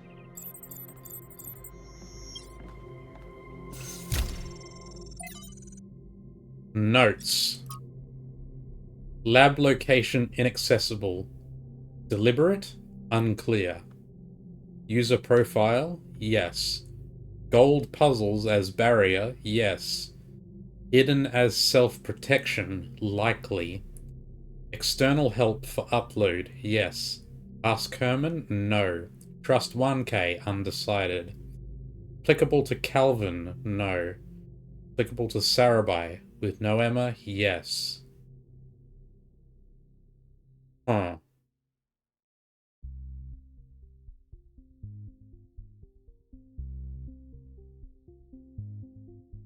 User profile.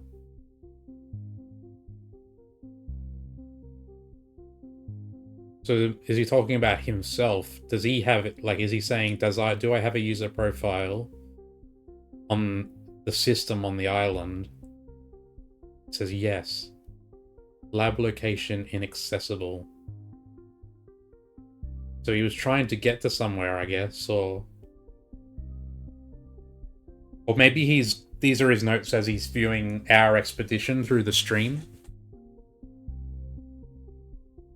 And he's noting that a lab location is inaccessible, deliberate, unclear. Gold puzzles as barrier. So the gold puzzle's a barrier for the lab? Location? Yes. Hidden as self-protection, likely.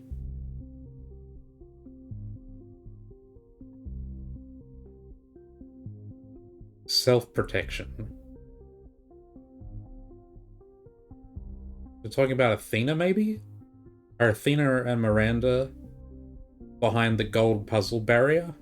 External help for upload.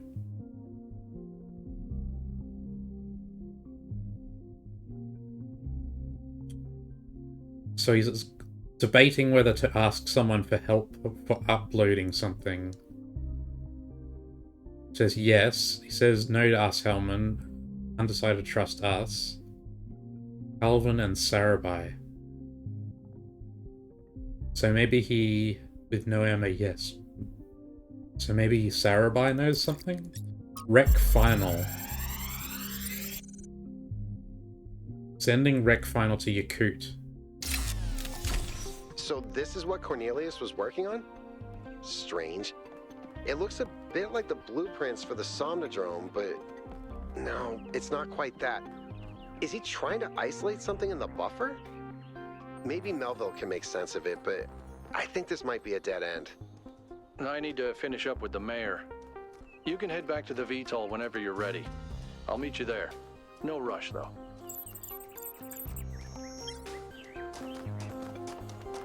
Founder's blessings, 1K.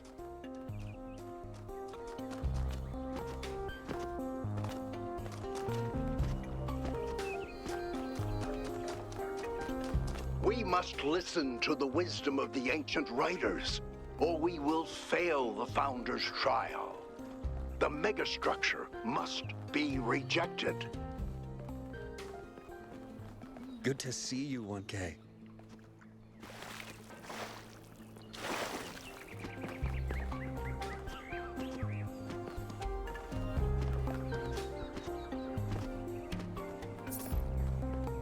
Listen to the ancient writers, we must be humble. Oh, it's this guy. You are the Founder's chosen, but you are in grave danger of going astray.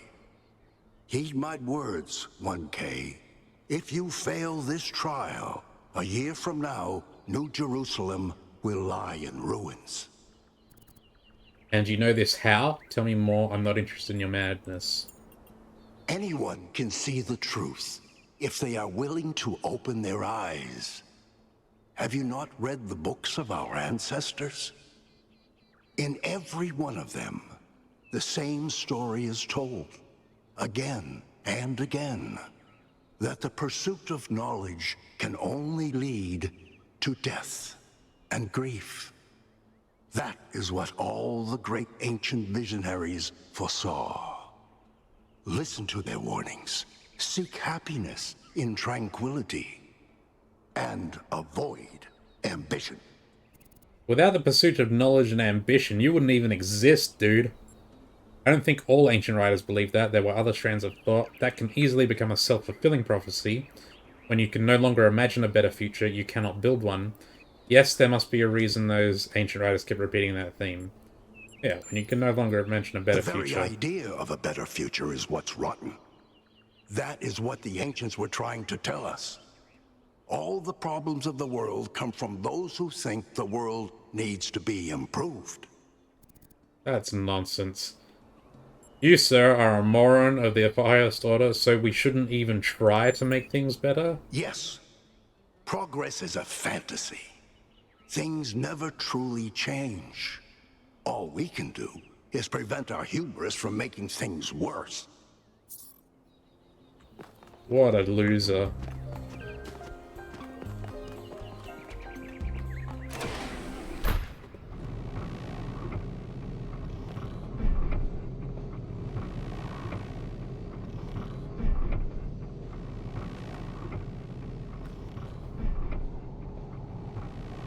Damn, the city is so huge for only 1,000 people. Everyone must have, like, a mansion-sized living quarters.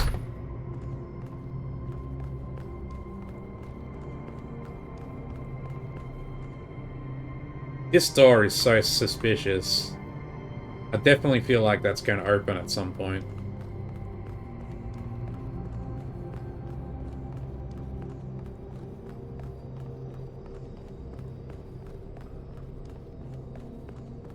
1K, could you join us for a quick debrief?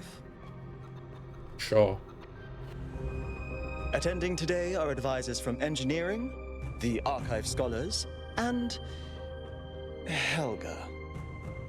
Yes, don't mind me. I'm just an admirer of governmental transparency. Yes, well. While the mayor is briefed by Alcatraz, he's asked us to review recent events. Byron's loss has unsettled us all. It may be too dangerous to allow this expedition to continue. It may not be safe, but we can't leave Byron behind. Byron took risks, we'll be more careful. The island has technology we can't afford to ignore. We're hot on the Founder's heels, we must keep searching. That island is one big puzzle that's halfway solved, we can't quit now. Frankly, it's too dangerous, we should leave that island well alone. It's one big puzzle that's halfway solved, we can't quit now. It is all deliciously mysterious, isn't it? Let's not forget the dam's falling apart. We can't depend on hydro forever. With just a fraction of the power that island can generate, we could grow this city into a planetary society. Or, quite possibly, destroy ourselves in the process. We should trust ourselves to make good of this opportunity. We should beware the fate of those who wield power beyond their reckoning. We have more important matters to discuss. We should trust ourselves to make good. Wise words from one so young. Yet I submit that island holds secrets far more valuable than mere energy generation. What could be more important? The Somnodrome, of course. If we could find a working model, it would herald a sea change in our moral and self-understanding. The question of how we should build New Jerusalem would simply be moot. How? Why? I've also noticed that Linux, the person from engineering, is the person that Doge put me in contact with. The Somnodrome was supposed to let us interact with our own subconscious code. It's a cool idea, but it wouldn't necessarily solve all our problems. My own studies prove that we operate on an intrinsic moral logic. It's what makes us human. But our access to it is only indirect. Our ancestors created art, philosophy, and parable to help bridge that gap. The Somnodrome would help us to cut out the middleman and ask the source directly. We would finally have an answer to the great moral questions. So, it's a newfangled way to make the same old mistake of judging who's good and who's bad. Unfortunately, 1K left the Somnodrome inoperable. But there may be a working device elsewhere on the island. Then the question is, what would 1K do if they found it? I would destroy it, I would share it with the people, I would let the government decide, I would let the scholars investigate, I would keep an open mind, I would use it myself, then see how I feel.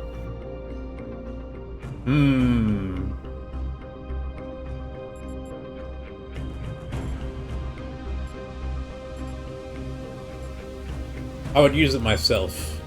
No! This is much too important to decide on a whim. But it's so much more fun when we're kept in suspense. You all sound so sure of what's best for this city. Do you ever think you might be so busy changing the world for the better, you'll forget how to see that it's perfect already? So clearly there are different perspectives in the room. The only way we are going to move forward is if the team gets back out there. 1K, I believe Alcatraz is waiting for you at the VTOL. We'll be keeping an eye on your stream from here.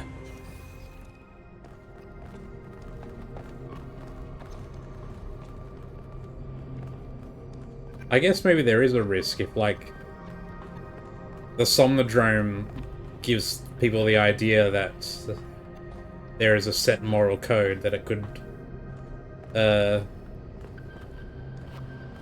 be used as a way to judge people as good and bad. What can I do for you, 1K? We have to rescue Byron. What do you think about the technologies we've discovered? They all sound very promising, of course. Apparently, it's possible to just magic things into existence now. But what is the cost, 1K? There's always a cost. We have to rescue Byron. I agree. We can't just leave one of our most important citizens in that death trap. To go. It's always a pleasure to speak to a citizen.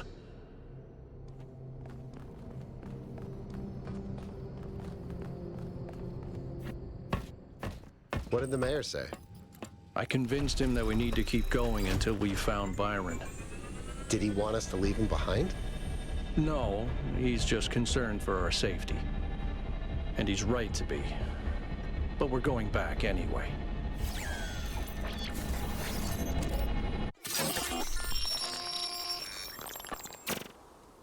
Great trials lie ahead of you, my child. But your choices will determine the future.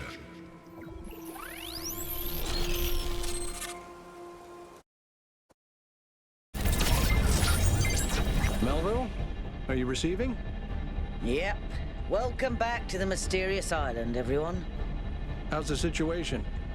Whatever Byron did seems to have sent the whole system into some kind of lockdown. I can't access any of the terminals, although I suspect 1K still could. Why would that be the case? When 1K connected to the data stream, the system assigned him a user profile.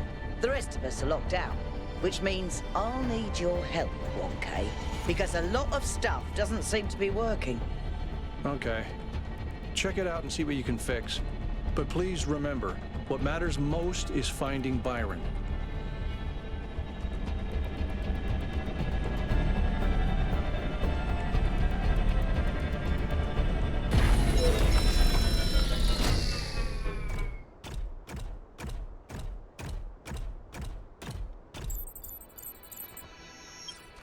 Okay, I guess we're off to the south areas now, which I'm guessing are going to be desert themed.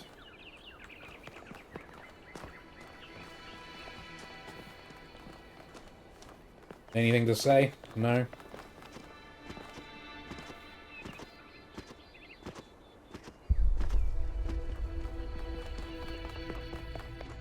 You in here, Melville? No? Haven't run into Melville in a while.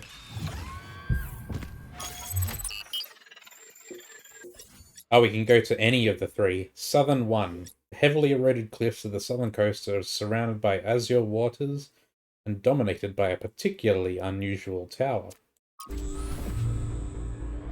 1K, I'm sending you a little software upgrade I put together that should allow you to detect which files will lead to a data stream overload. Unfortunately, I'm not doing this to help you avoid them. In fact, I'm gonna need you to search for more. I'm sorry about that. But if we're going to unlock all the systems that aren't responding, you'll have to connect to the data stream. Possibly more than once. It's the only way for me to get access.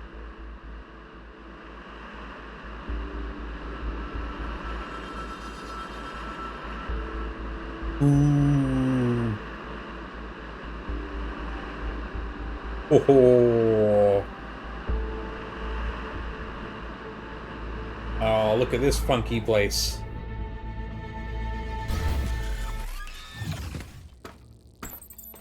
Look at that. All right, 1K. In this area, there seems to be a problem with the machine that makes the tetromino bridges. That means you can solve the puzzles, but you can't activate the tower. Look for a lab that lets you connect to the data stream. I already found it. I'll send you the coordinates.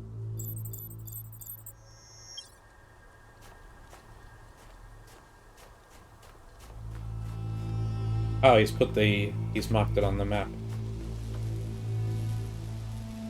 There's something under the water there.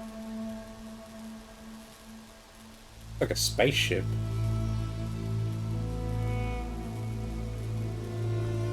Ooh, there's so much to explore. I'm getting the itch.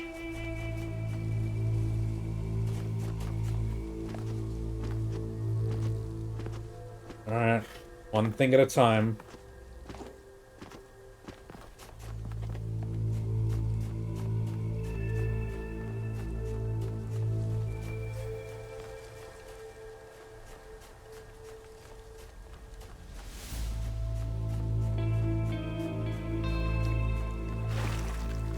Looks like we can't go deep enough.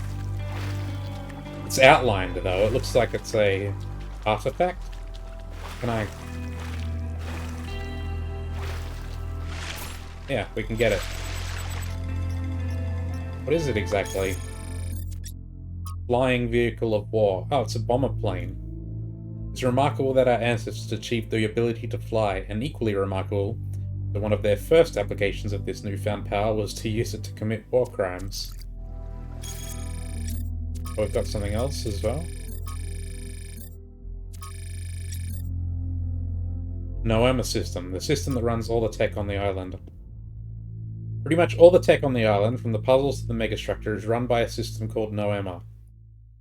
I've identified a number of obvious commonalities with the software we use in New Jerusalem, although to be certain that Noema is descended from our software, our own software. Enough to be certain that Noema is descended from our own software, although Athena and Cornelius appear to have upgraded it quite extensively.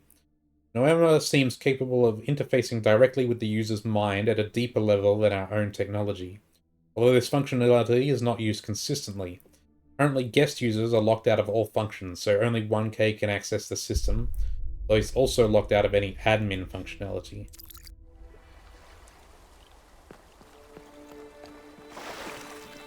Here's the first puzzle. Got some cool architecture in this one. Aha, and we've got a puzzle here. Or the tower here.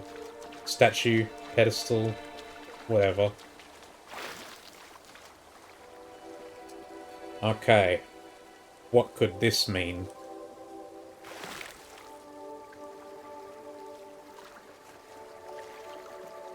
It's like a series of buttons that we have to press or not press. I'm guessing the full squares mean press. But no hints about where to do this. So maybe it's all over the place.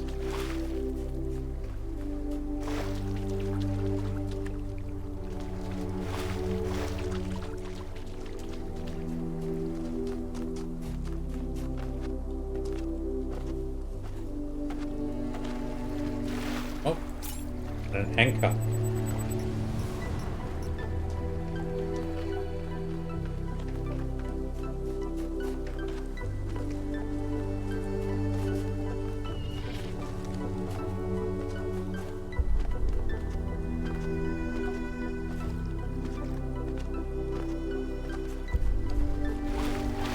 What's this one?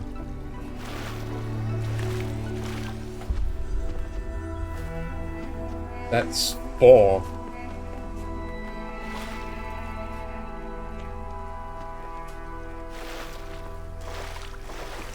What's this?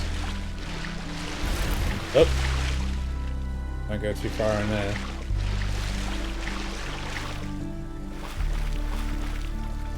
This is 5 by the looks of it. Get back on track.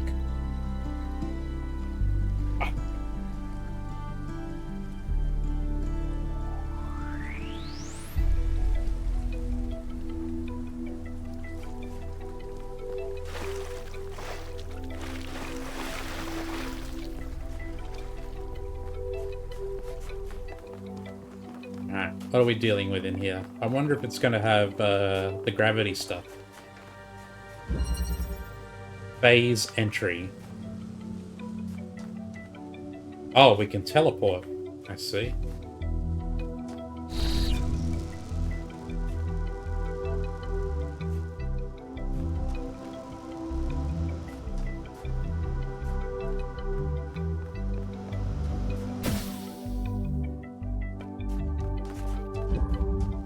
Why would we need the fan?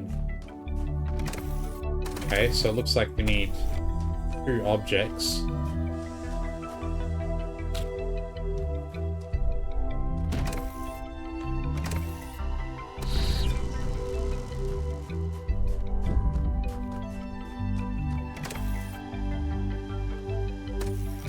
Oh, and there's no blade on the fan.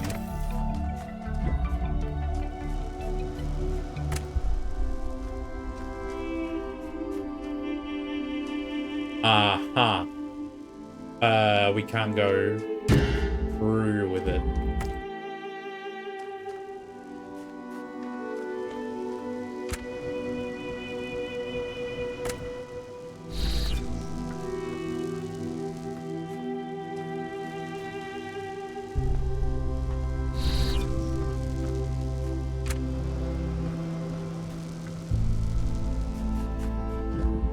We can teleport while holding stuff, though. And that lets us take it through these barriers. But I don't see how this helps us get the fan blade through. There must be some interaction with the teleporter that I'm not seeing.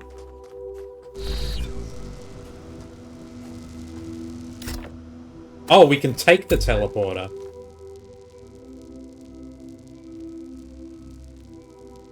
Okay.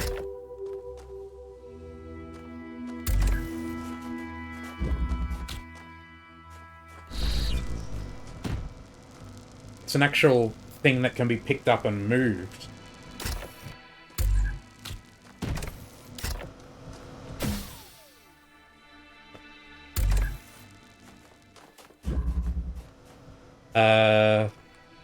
And now we do this.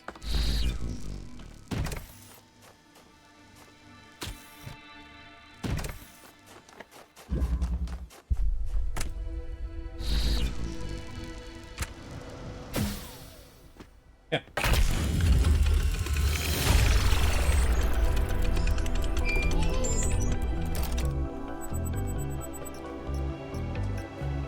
More stuff in the interface. Research. Teleportation, because at this point, why not? In some ways, teleportation is one of the less surprising things we've found here, in that at least particle teleportation was known to be theoretically possible. Of course, that's still miles away from these teleporters, which operate on principles that simply contradict what we know of physics. The transfer of matter from one location to another is instantaneous, without an observable wormhole or similar effect. There is, however, a release of exotic particles in the instant of teleportation, which decay within fractions of a second.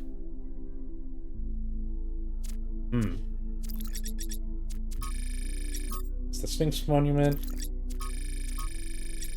And it's the anchor, an early human invention designed to keep boats from drifting by making use of gravity. Anchors also carried many symbolic associations.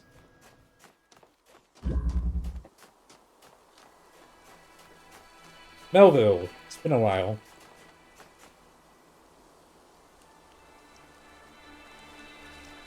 Yes? What's going on with the Megastructure's systems?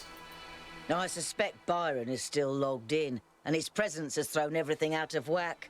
Entire subsystems are locked down, and everything that depends on those subsystems is disrupted. Have you heard anything from Byron at all? There was a short burst of noise on the frequency we used to communicate, but that could have been anything. What can you tell me about Cornelius? He taught me a lot when I was young.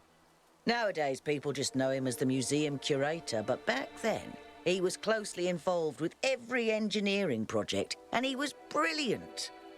When he encountered a problem, he'd always remain calm and keep working at it until he found a solution. I wish I could be that patient. Why didn't Athena and Cornelius just both vanish together? If I had to guess, I'd say so that Cornelius could still go back for anything they needed. He was always leaving on expeditions anyway, looking for materials for his projects. Okay.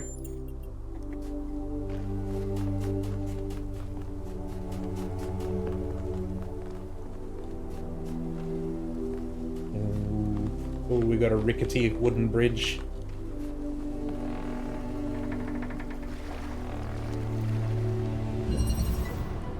The escape. Oh, this puzzle doesn't even have walls. That's cool.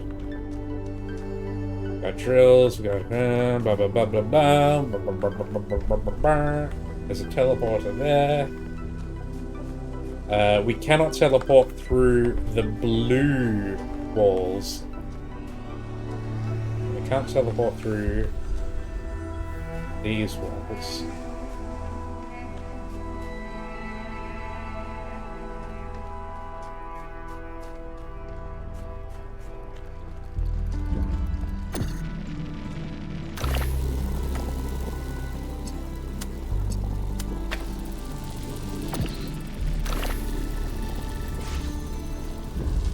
What does that enable me to do? It enables me to take the connector through.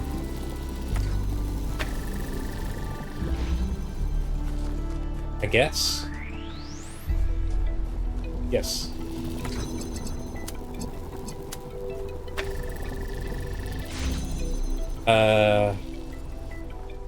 Can't get it out though. I can...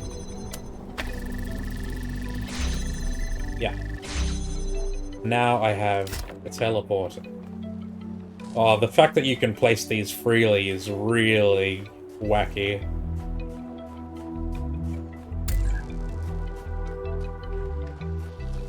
And now I can get out.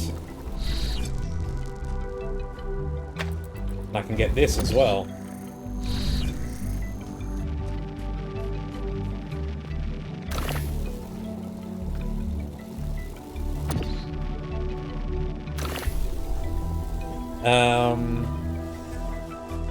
And I guess I can put the teleporter over here. And that lets me go through holes. I see. Ooh. Getting interesting.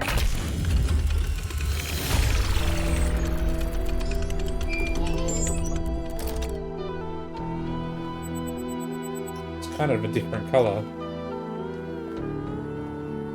Looked like it was a slightly different shade of blue.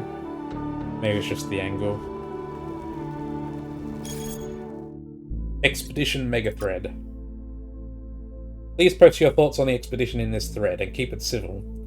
I think the powers that Athena has unlocked are world-changing, and it's our responsibility to use them to lessen suffering for all living things. We know, we heard your broadcast. I think we're being tested, and Byron failed the test. What happened to Byron was an accident. Is there a difference, ultimately? Yes, there is. No one's actually seen Athena or Cornelius or Miranda at the Megastructure. They could all still be aliens. That's shock. I feel like we need to at least think about the potential of all these new technologies. Maybe the Founder is trying to teach us how to use them. Why is everything malfunctioning on the island now? Is it because of Byron? He was still logged into the system. His presence may be destabilizing it somehow. Or it's Pandora. She seems to want to stop the team. Honestly, I wonder if Pandora is just somehow malfunctioning, like she's supposed to protect the Megastructure, but she can't tell friend from foe. The choice of Pandora as a symbol cannot be accidental, and the message is obvious. The Megastructure is Pandora's box, and we should not open it. Then why is Prometheus here?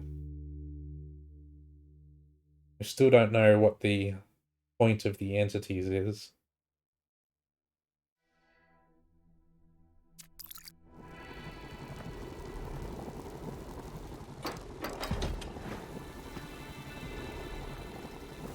What the?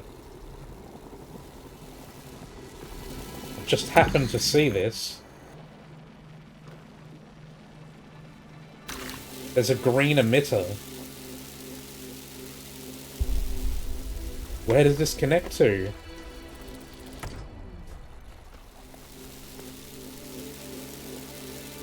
There must be something.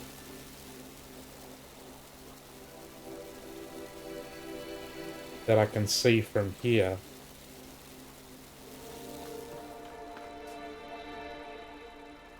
No.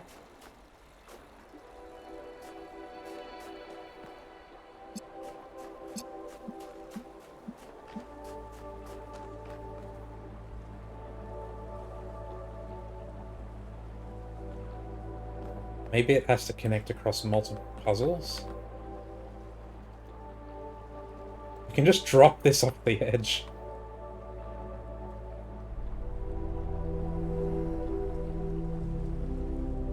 And I can't see anything to connect this to.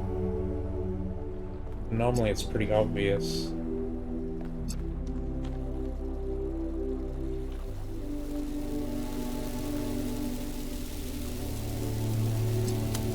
That there's a green thing there is very curious.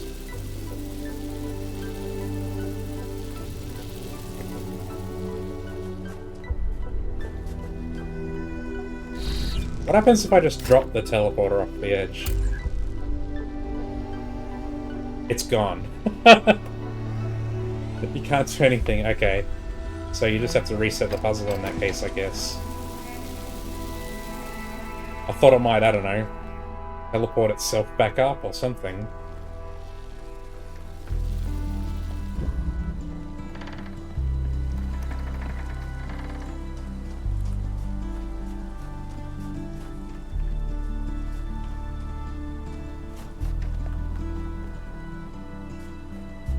What is that connector going to be used for?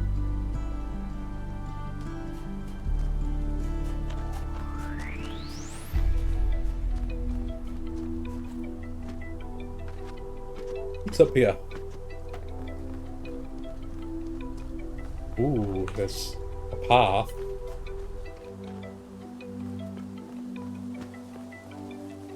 Oh, there's a terminal. Nice.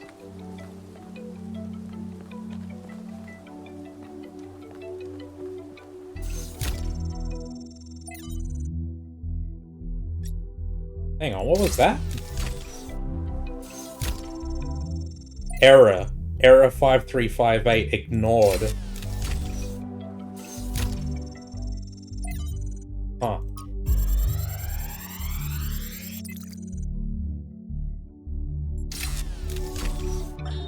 One day, undoubtedly, an expedition will pass by this island. It will seek to document facts and statistics, to enumerate reasons for us not to look more closely. That is what we do now. We seek facts rather than truth, because truth might frighten and unsettle the comfortable people who like to sit in their conference rooms and debate which corners we should cut today. These people like to imagine the chaos that could come one day, like a comforting fairy tale of distant darkness. But they do not see the chaos that is at our walls right now. The chaos that also lives within us. A force that is both necessary and appalling. Ah, there's the connector. I see it now.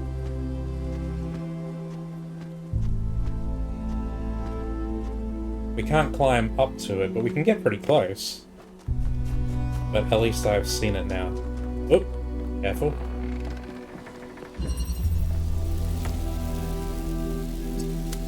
How did I miss that?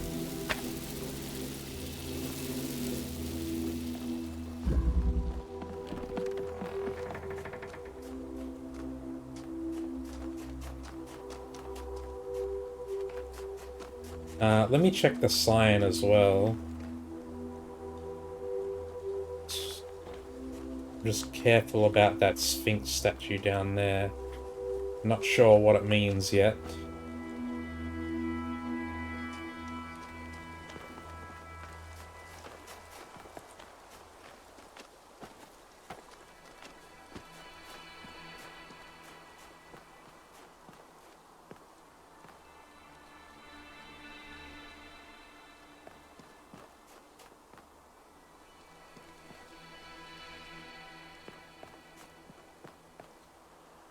Let's go down here.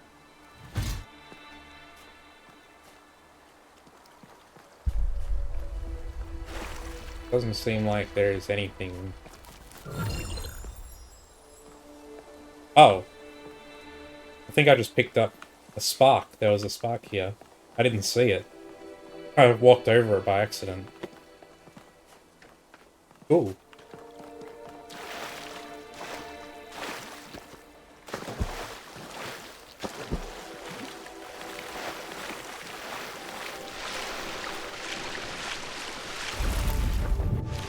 Oh. Ooh, that was close.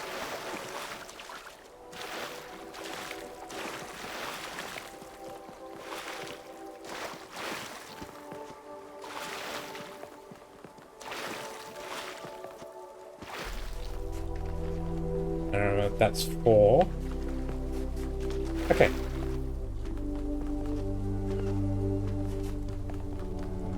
Oh, we can kind of look around under here as well. Oh, we already looked here. Okay, I'm satisfied. Let's move on.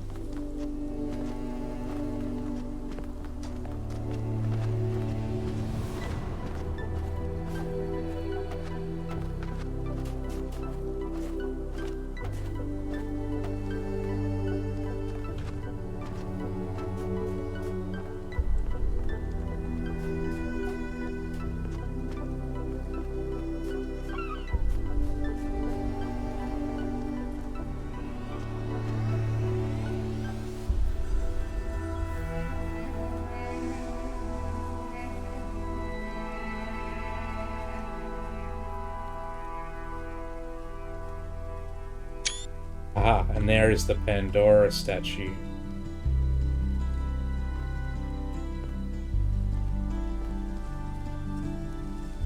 Looks like it's already connected. Oh, and I've just noticed that this thing is being held up by a big man statue. Can't see where it connects to, but that's definitely going to be a thing. Man, I'm really lucky I saw that drillable wall down there. If I hadn't, I might have gotten stuck on that for ages.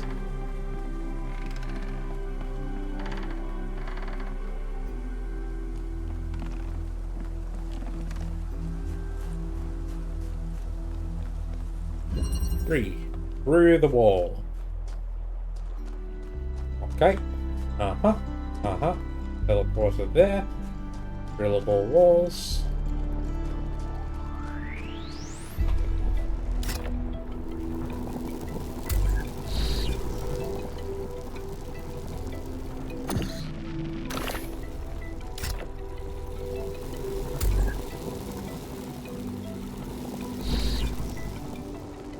Okay, so here's the puzzle. How do we get through the final wall?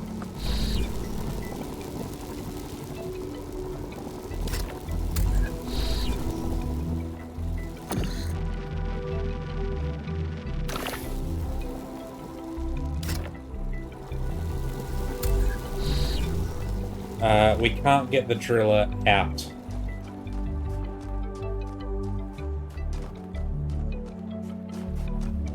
And we only have the one driller.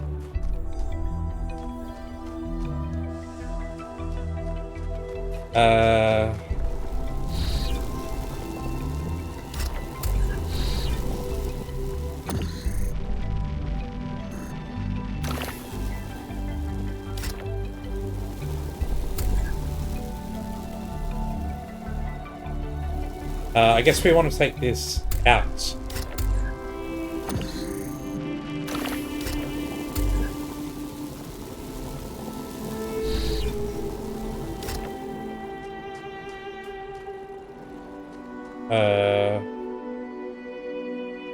Is that right?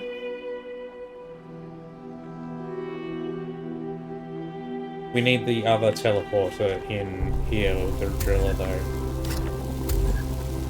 No. Oh, I don't... but... I was afraid I'd stuffed it then.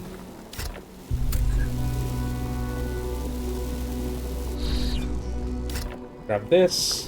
Teleport here.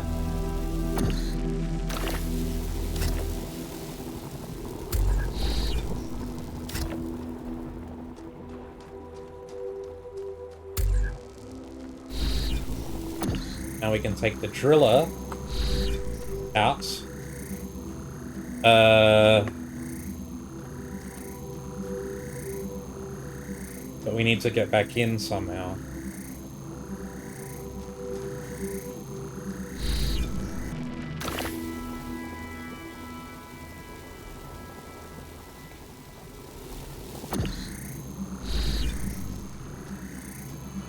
Can't drill through the fence.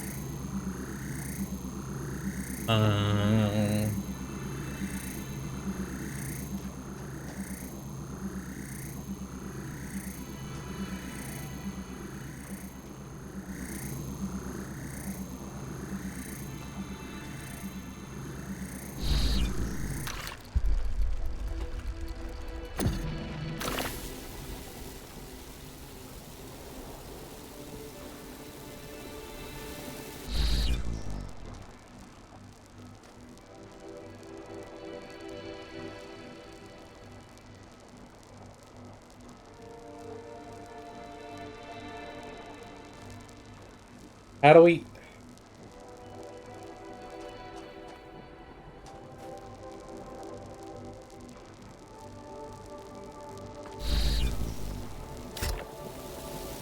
like this. There it is.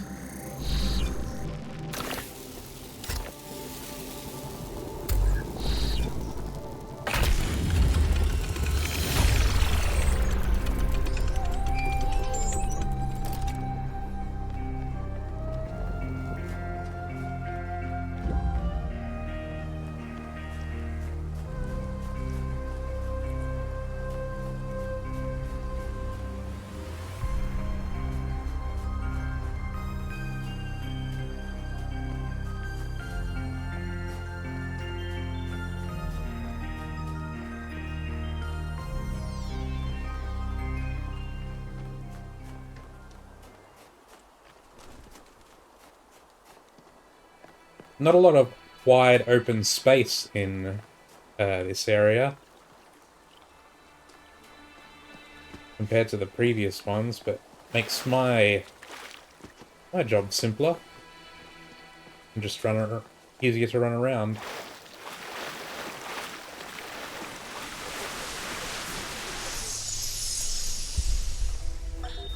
In the early days, humankind lived in a world of unexplained wonders and terrors.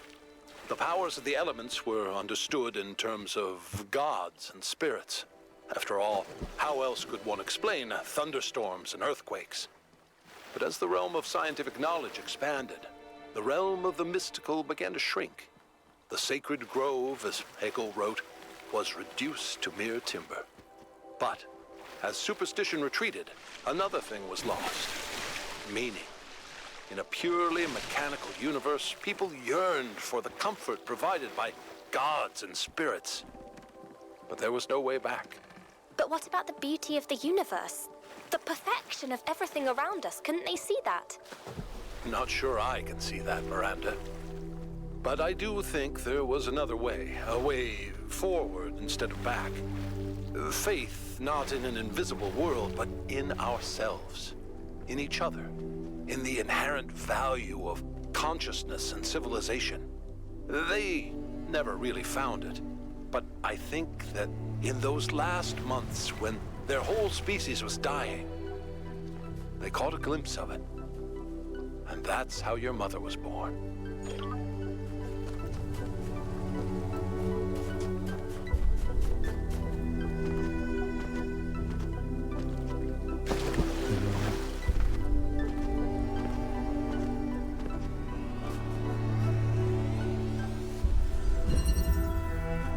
Pushing through.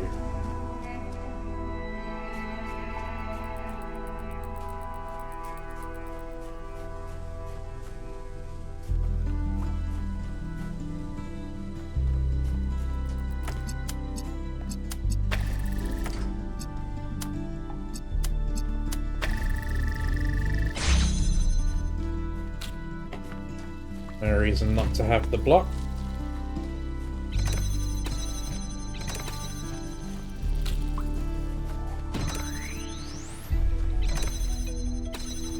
Okay, so we need 3 items, basically.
Is there a way for me to bring the connector through?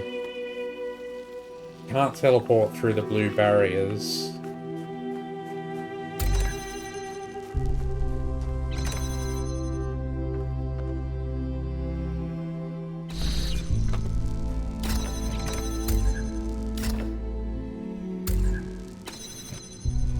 And it's carefully positioned so I can't drop it on the other side of the barrier as well.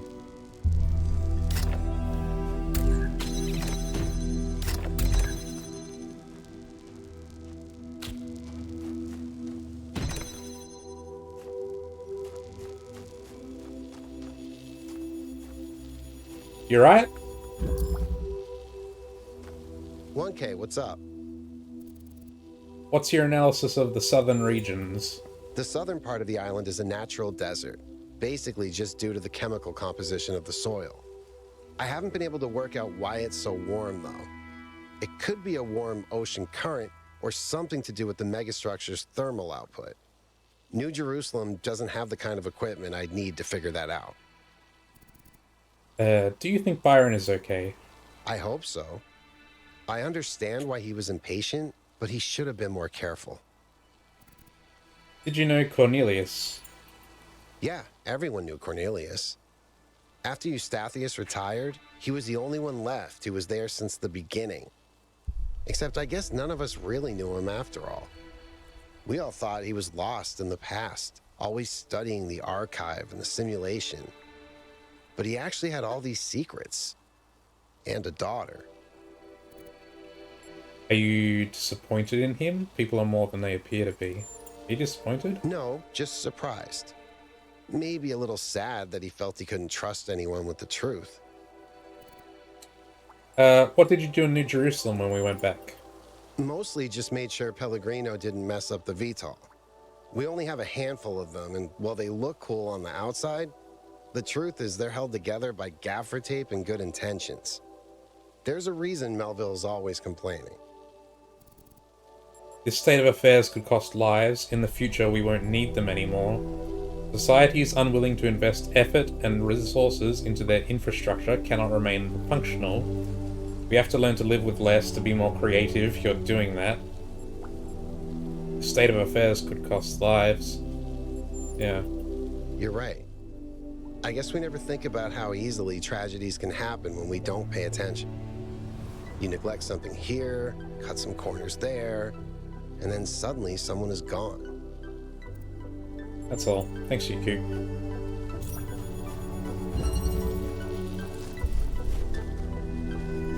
Okay, what is the gimmick here?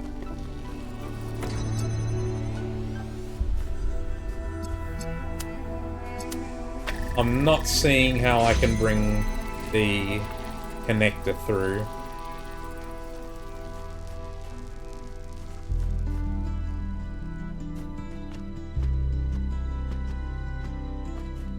Perhaps... Is there a chance that I could teleport? No, I can't. It's not going to let me jump and teleport.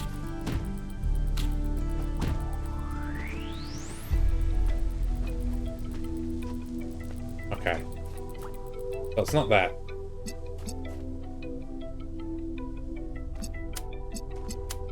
I'm not seeing how I can do it without this connection, though.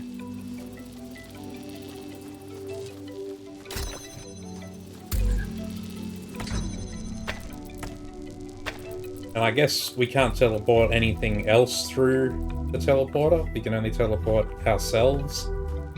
Seems that's how it works.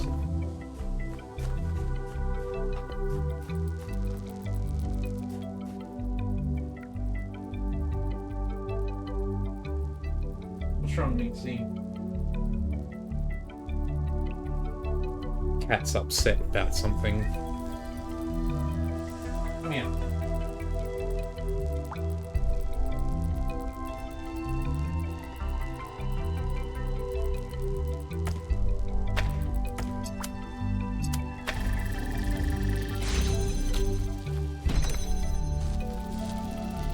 Maybe we can go through the barrier with the block. So we hold the block and then we teleport like that. Yep, that works. So we go through before the barrier closes.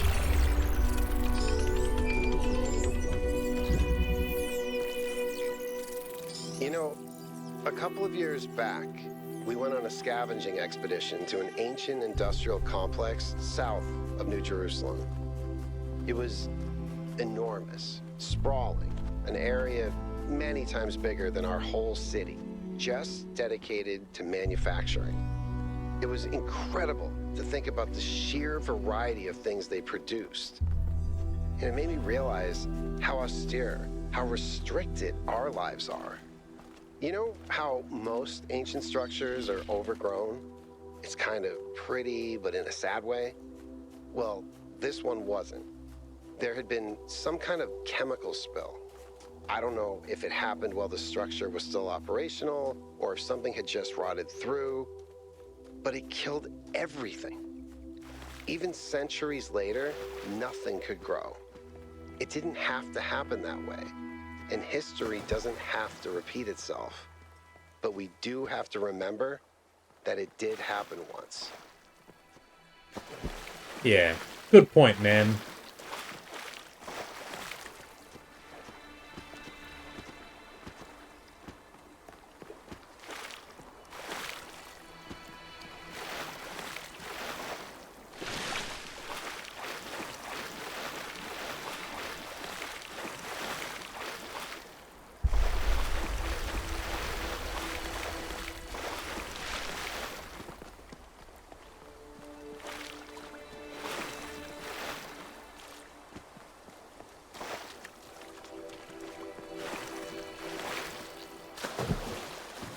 Aha. The world we see around us may not always be as it appears. Some philosophers have said that we are surrounded by nothingness, merely because air is not visible to the eye. And yet one needs only to observe the wind in the trees, or to plunge one's hand into the clear waters of the Aegean, to see that air has material substance. The same applies to many other forces that shape our lives. That they seem invisible does not mean that they are absent. It only means we have not yet learned how to observe them. And yet, lately I have struggled to understand what I am seeing. This strange, insubstantial island. These machine men. Huh? This woman with a fierce voice like an Amazon. Who are they? How did I get here? Ooh, so Stratton is not just recordings of a guy, it's actually another entity.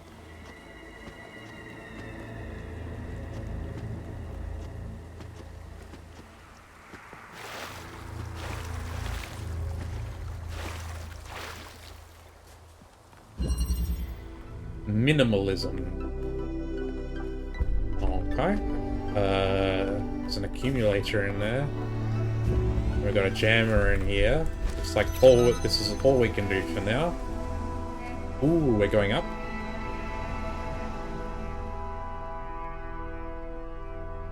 Oh, that's cool.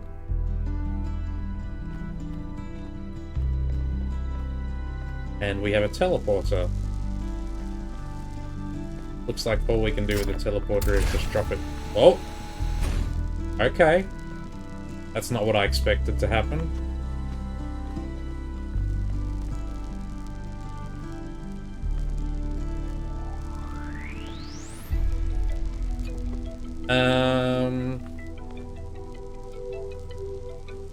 What does that do for me?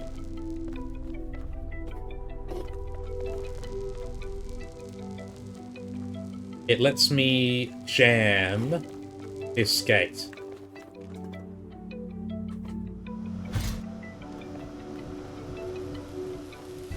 But then, and I think I need to move the teleporter as well. Oh, but I can't move the teleporter.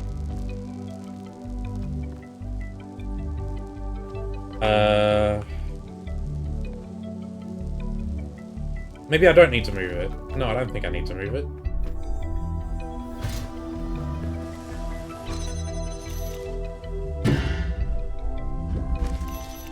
Ah, I can't see the gates. Can't see the teleporter either.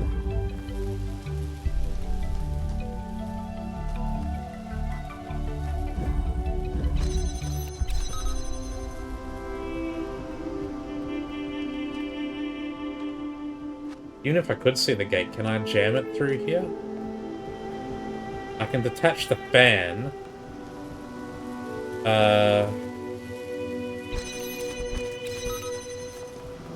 So maybe I can do...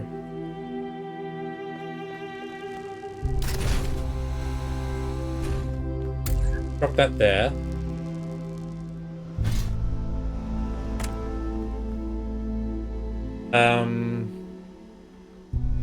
I'll teleport up. Oh, I can't take the jammer. That's fine.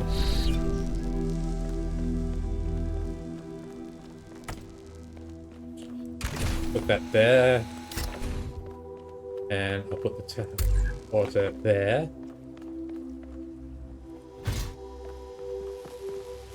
And now I should be able to teleport up with the jammer.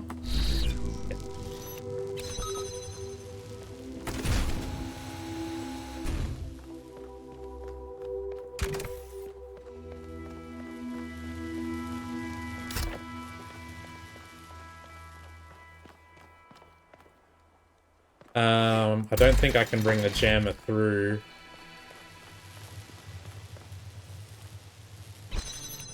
No.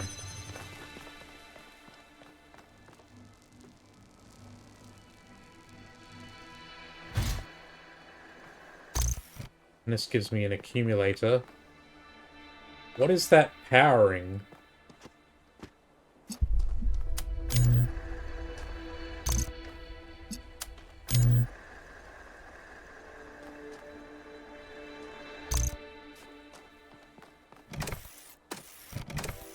Oh, it's powering that.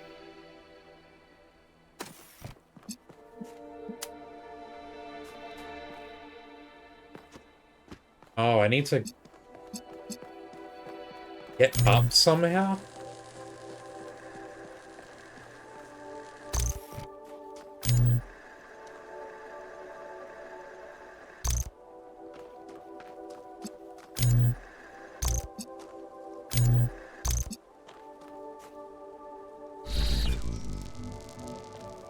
Okay, I can still teleport. That's good. Oh shit, I can't. That's okay. I can just put that there. And it should accumulate when I do this. Yep.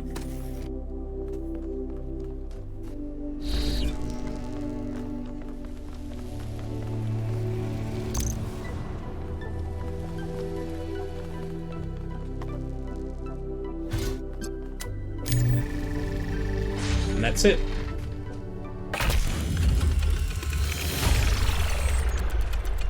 A solid solution. Well done. Thank you.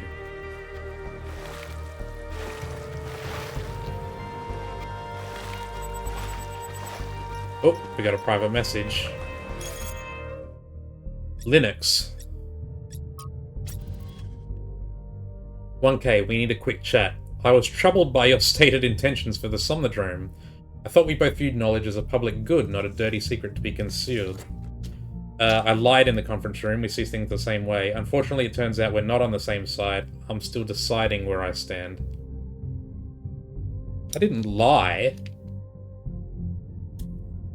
I guess I made it... I picked that option because I said I would use it first, but I guess it's hounding me because I said I would decide based on what I thought.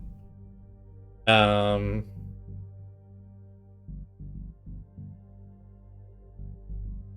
I lied. We can see things the same. Sure, we'll do it.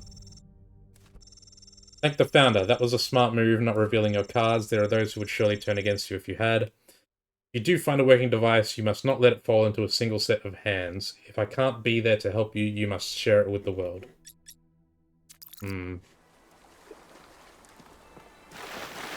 So I wonder if this is building up to the Somnodrome not being good. Like, what it reveals is something that we feel... Like, the Somnodrome is going to reveal something that makes you think it should be kept secret.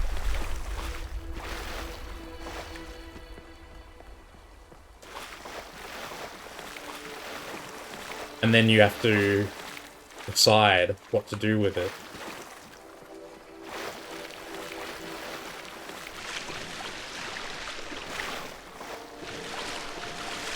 That feels like it's what it's building up to.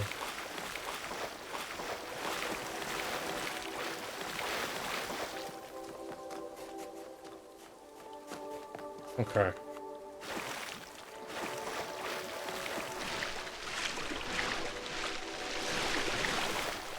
I feel like we're going to find the working Somnodrome and use it, and we're not going to like what we see, and we're going to feel like other people shouldn't see this. We can go 2 ways. It looks like that's the way for the next puzzle, so let's go up here.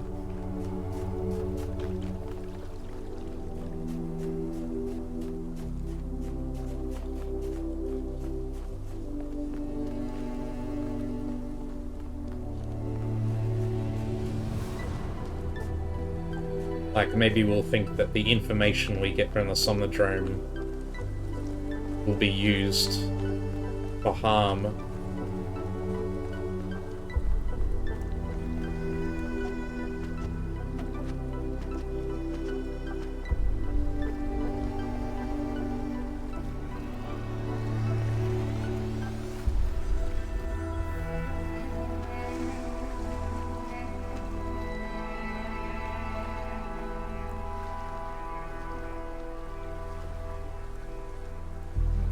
Don't see anything over there.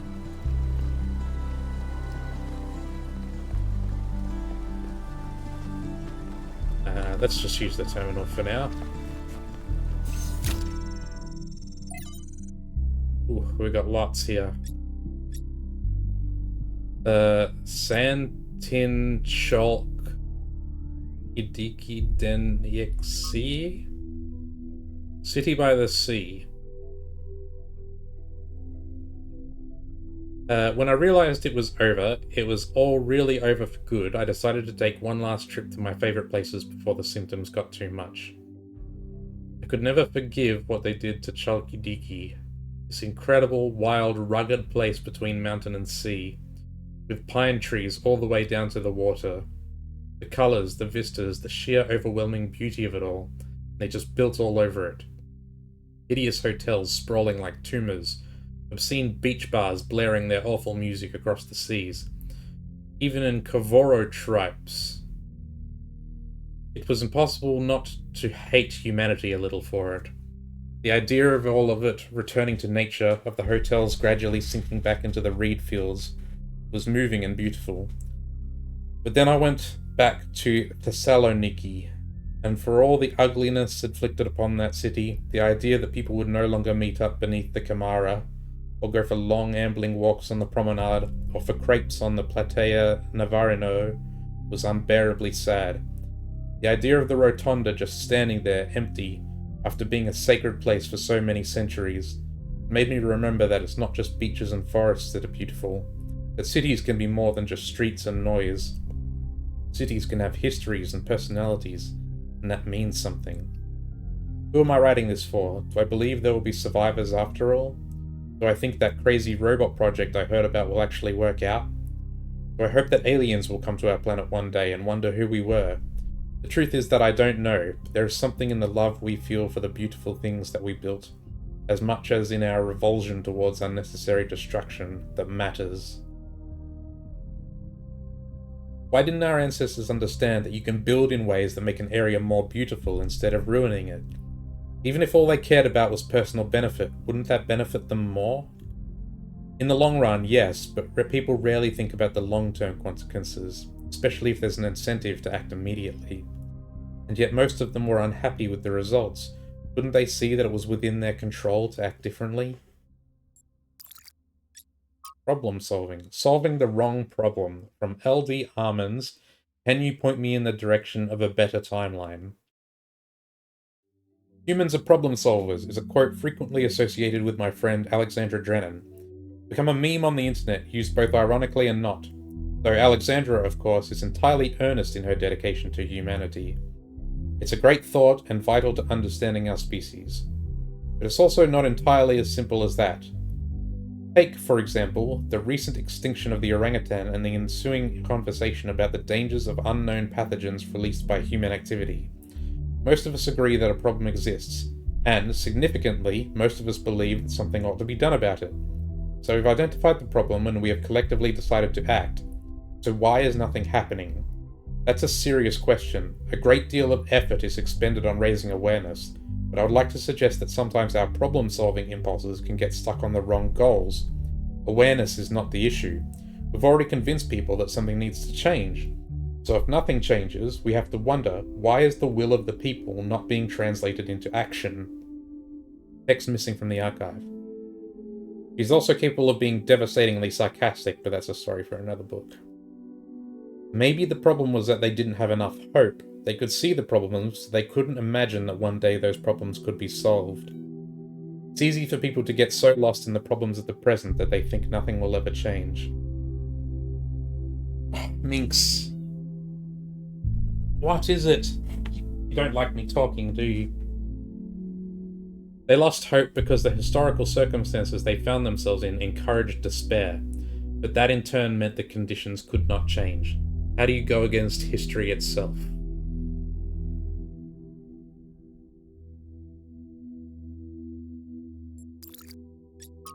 Founding 7.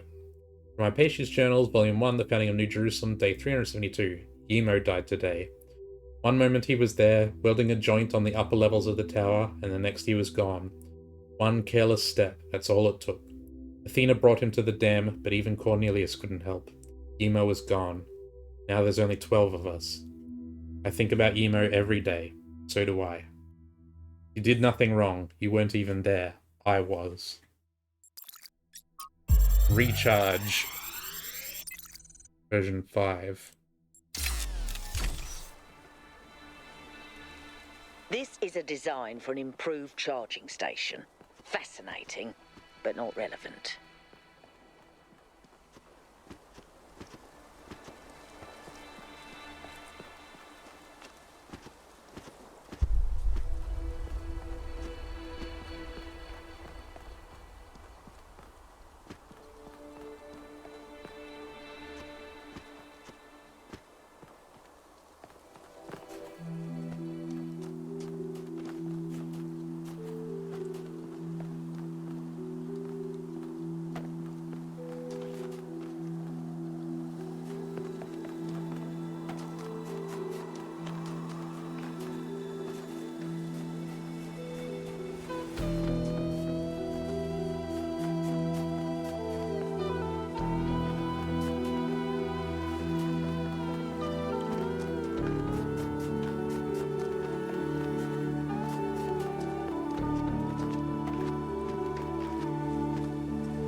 Music is lovely.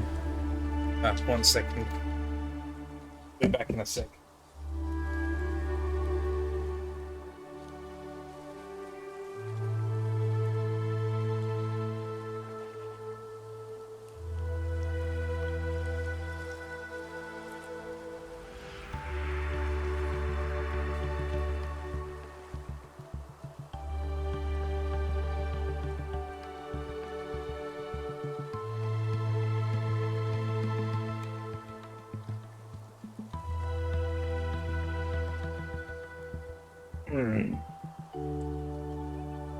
Alright.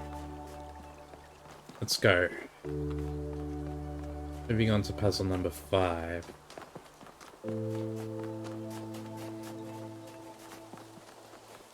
Okay, I can...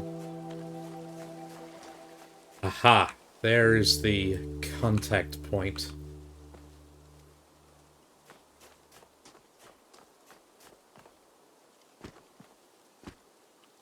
Can I...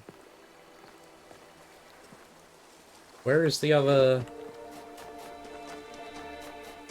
There it is, it's up there. So it looks like the solution is probably going to be in this puzzle. I have to connect from up there to there. Maybe it's in that puzzle up there. Let's see. Viad. Alright, teleporter in there. Jammer in here. We can take the jammer with us and do that.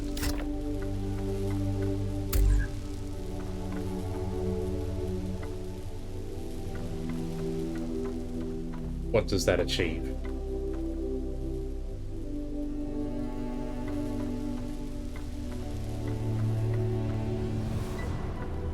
Don't see a way to get the jammer out.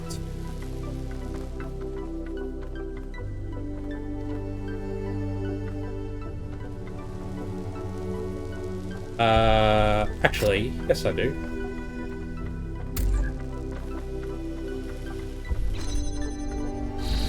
There we go.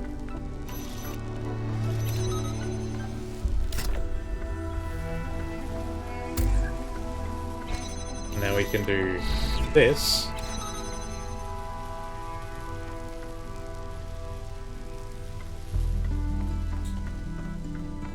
Huh.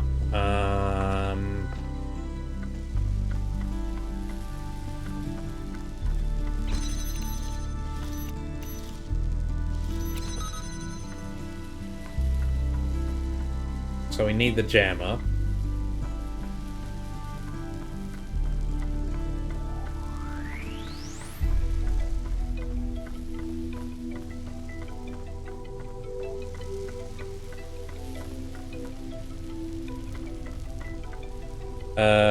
I guess we do it out there.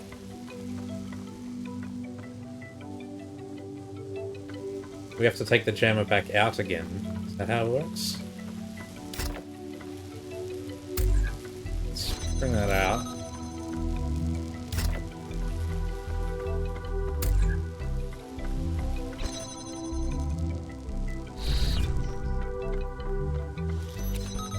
Like that. And then we need a teleporter in there.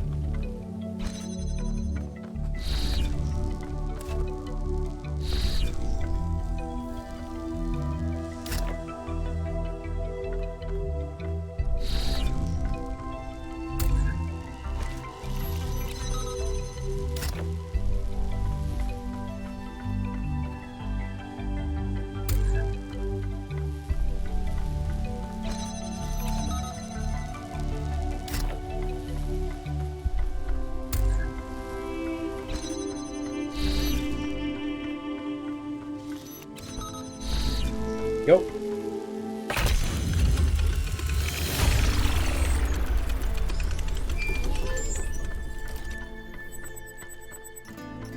More stuff in the interface. Just wow, had to stop and take a picture.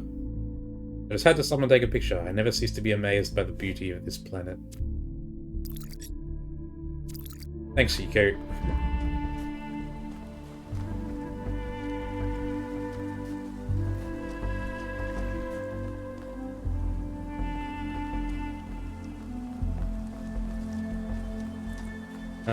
It's over here. Aha! Oh, that's that. So there was no connector in that puzzle, so we don't do that. Connect that here. So it must be in a puzzle further along.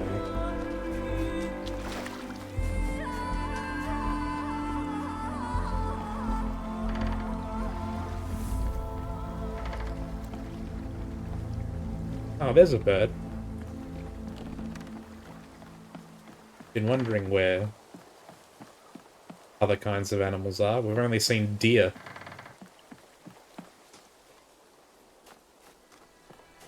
Check around the base.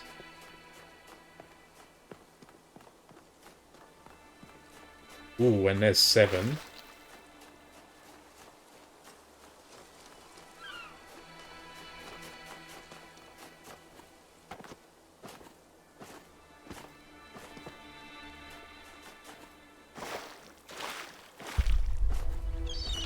Ah, and there's the other extra puzzle. By the looks of it. Yep. Cool, look at this one. Little hidey hole. Oh shit, I'm dead.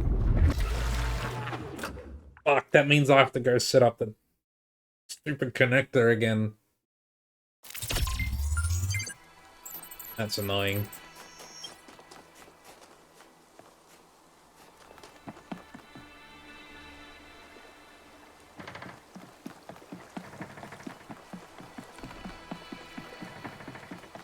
Let's do this first.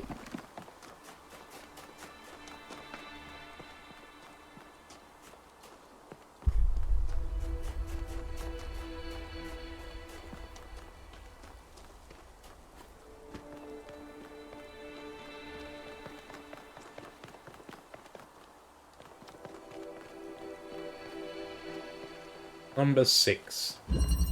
Translocator. I like that the titles of the puzzles actually canonically appear on your character's vision.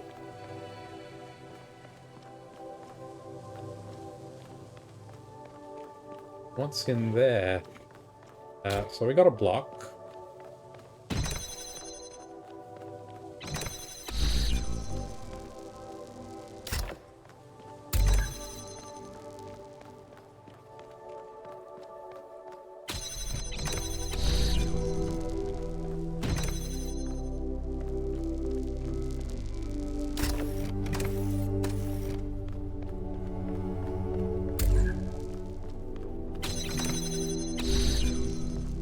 Cool. Now we have all 3 things. And that opens that, I see.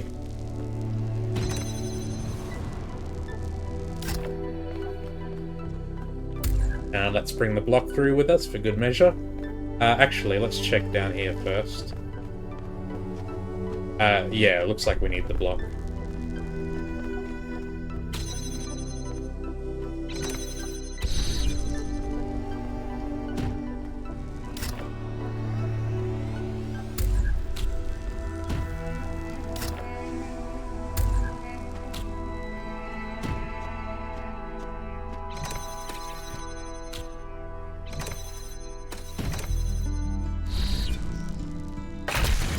Simple enough.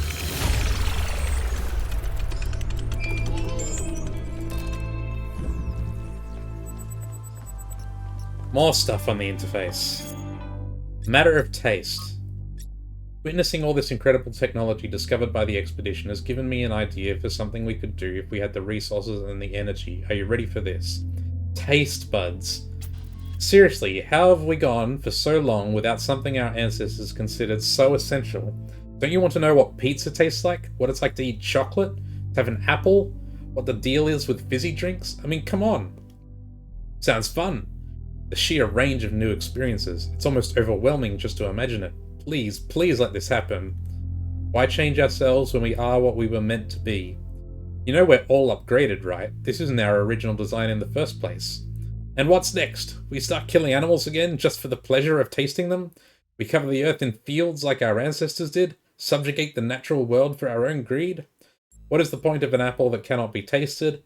Enriching our conscious experience makes the universe more aware of its own splendor. Improving human life is what matters, we should do it. Seems like a waste of effort. I want to know what frogs taste like. Thekla is right, this will lead us down a bad path. One of these 3. I'm going to say improving human life is what matters. Yes! Such arrogance. Nobody's forcing you to experience sensory pleasures, Thekla. You can be as tasteless as you want to be.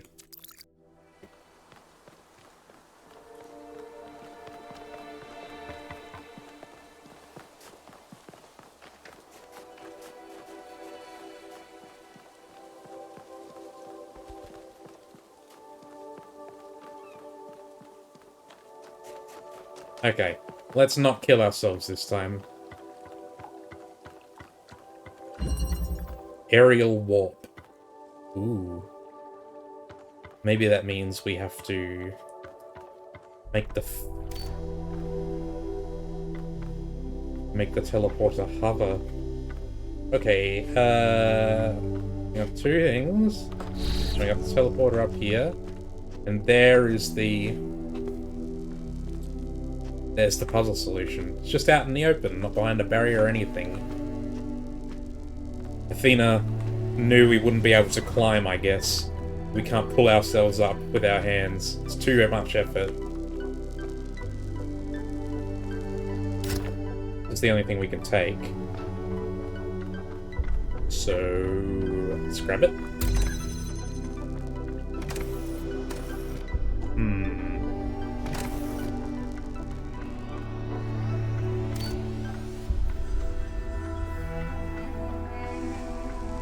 We can grab this span and put it here.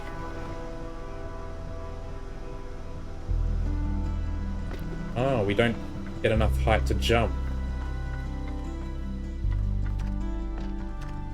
Interesting.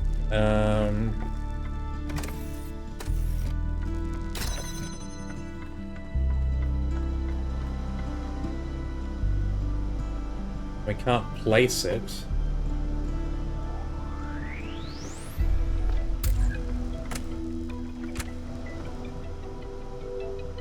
Yeah, it's not enough height. What can we even do from this position?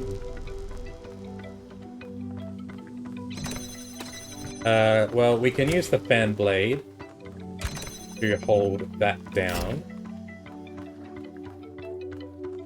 And then we can put the teleporter there, and then we can teleport through.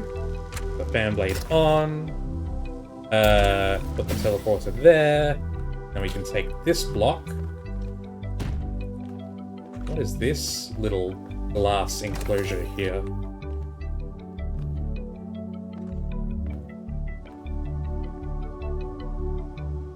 Oh, I see. This lets us send the block through, I guess? But how do we get the fan blade up here? Huh.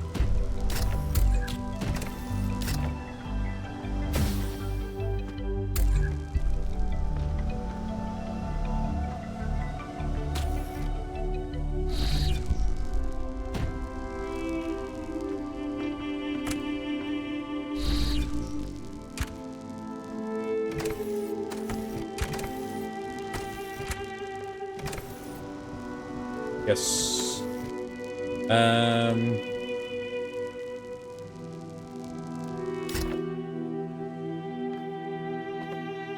Now we're going to need the fan blade again. Actually, how do we...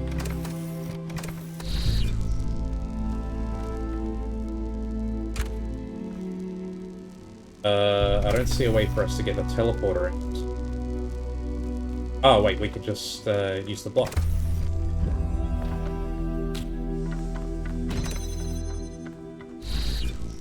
Oh, and now we can get both the fan blade and the teleporter.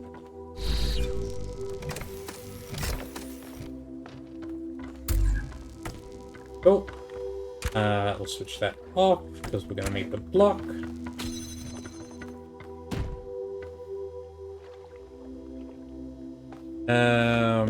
And we put the teleporter on the block. Turn it on. And we can walk up. Jump over. We can grab this block. And now we do the same thing over here.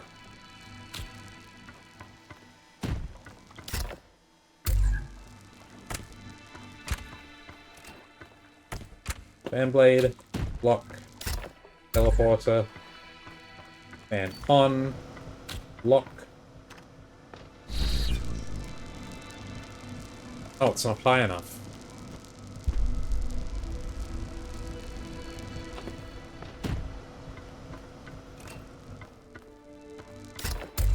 Do I have to do 2 blocks on top of each other?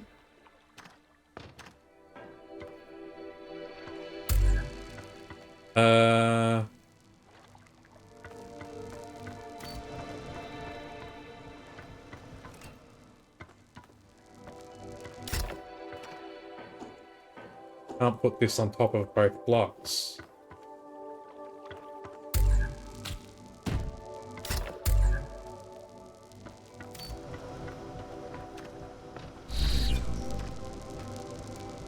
I'm not tall enough.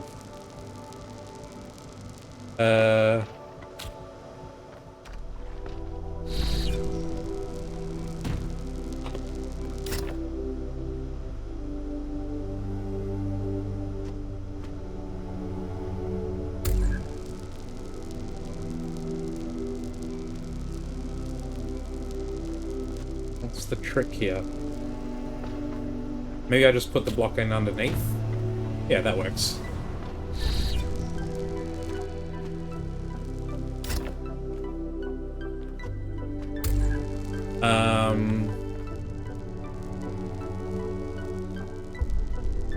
Okay.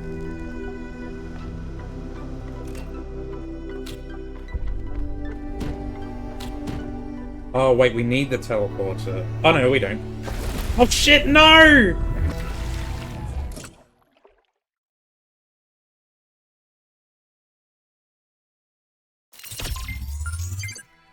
You gotta be kidding me. I have to do all that again?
How annoying.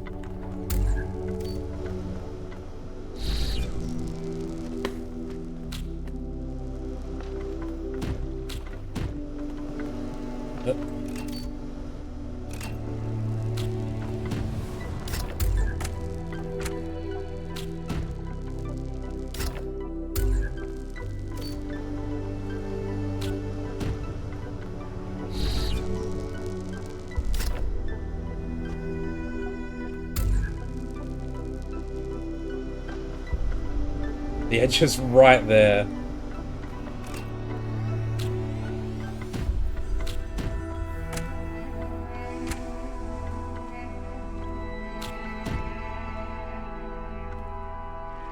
Actually, we can just do this.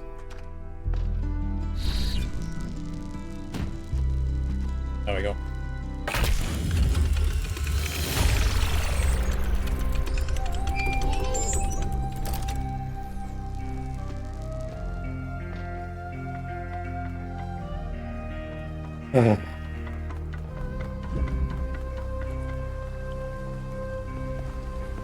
We haven't found the lab yet either, I've noticed.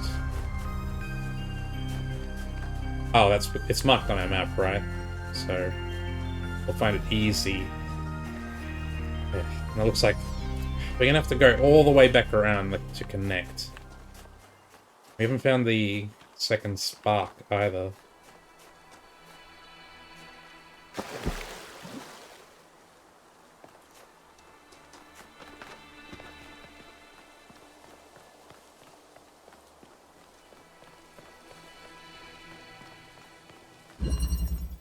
Remote interchange.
We have a jammer.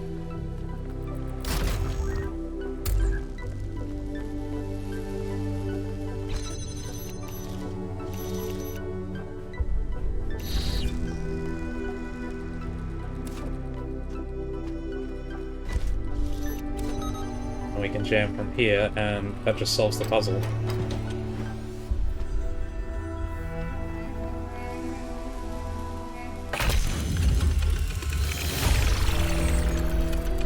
I'm impressed.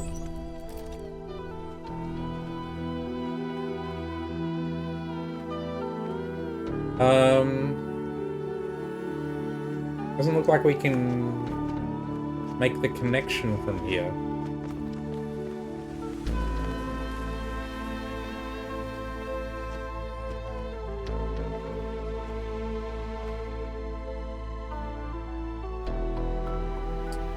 Okay, so it has to be done from another puzzle. Maybe that one up there.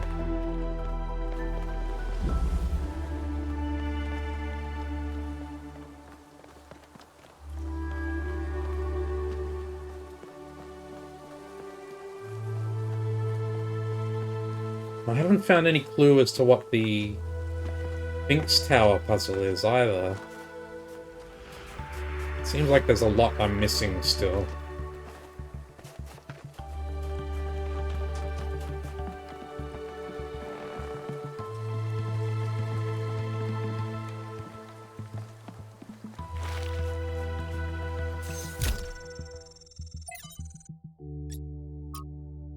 On Nature, from Arkady Chernyshevsky's In Our Likeness, Essays on Humankind Reaching Adulthood. The question of our relationship with nature has bedeviled us since the earliest days of our species. Since before the first city was built, we felt that there was something different about us. Animals, we intuited, were part of nature, we were not. But of course, humans clearly are the products of nature, our history intertwined with that of every other species. In fact, the very notion of the unnatural is a contradiction in terms. Everything that exists must, by definition, be natural. So this view, no matter how common, is deeply paradoxical. This paradox has produced a great deal of confusion.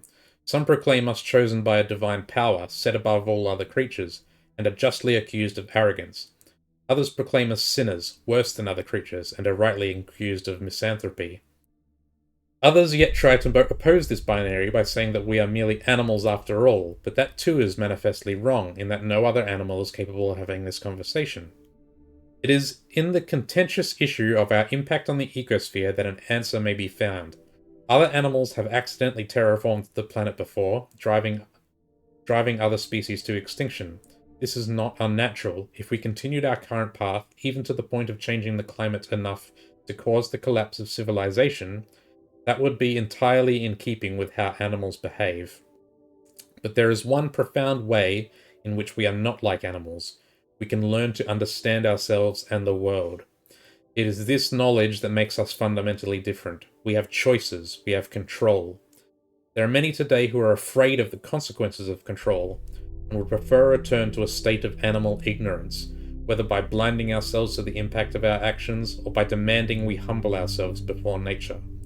This is the response of an adult in crisis, who wishes for a return to childhood, but this can only ever be regressive in every sense of the word.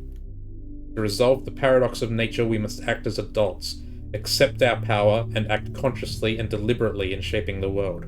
We must become nature, and nature must become human. This is the heart of the matter, lifting up the world rather than lowering ourselves. But why do so many people so badly want to lower themselves? Do they want to, or is it simply a convenient pose to strike?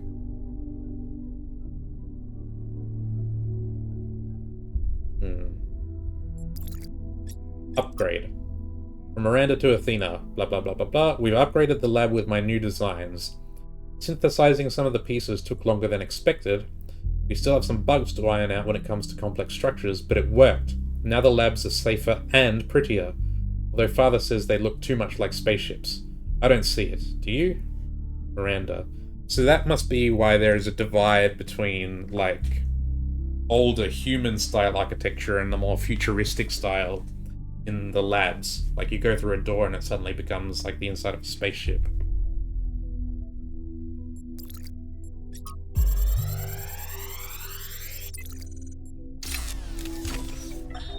Today, we were delighted to be visited by a bunch of protesters, these voluntary extinction weirdos who think we're creating soulless monstrosities that will destroy the planet.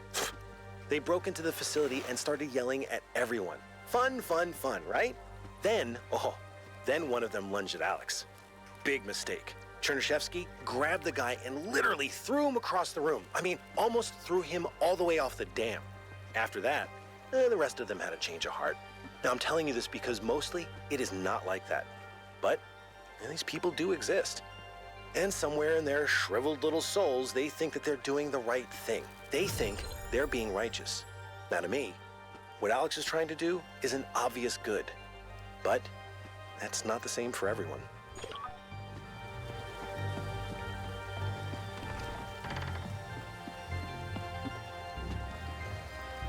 This game seems to be taking a shot at, like, you sometimes see environmental activists, or, like, that, and it did this explicitly in one of the other logs, like, environmental activists that are against nuclear power and things like that.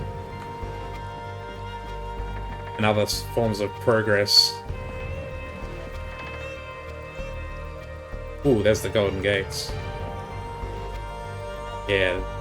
Got the second side of the tower now. I can kind of see through the cracks. There's a teleporter in there. Like, this idea of activists with misplaced intentions, I guess. People who think they're doing the right thing, but who are ignorant.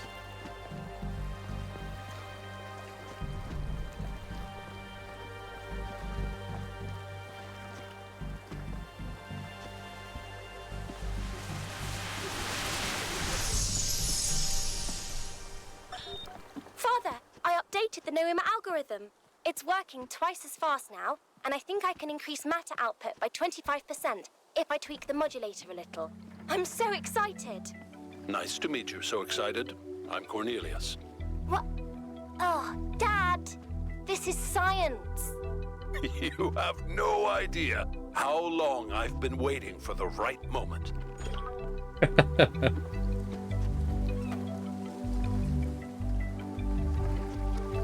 So I mentioned something about matter output. So is that actually what they've created, what they've managed to achieve? To create something out of nothing? Is that what the flame truly is?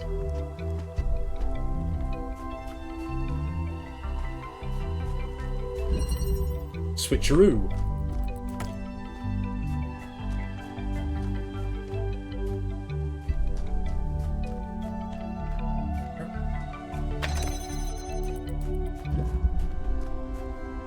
Can't take that fan cover.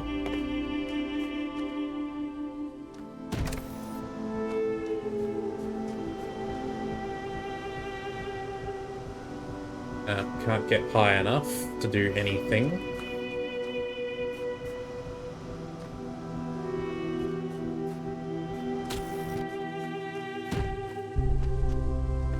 Can't jump over the barrier. How do we open this then? We need... Looks like we need to get up high. Oops. And teleport. And then we can take the block. Put the block on.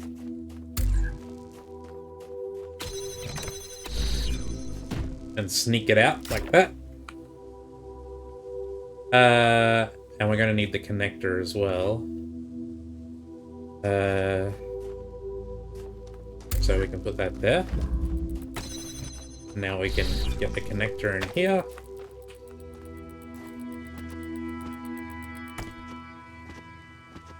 I can see where it's meant to connect to, I just can't reach it.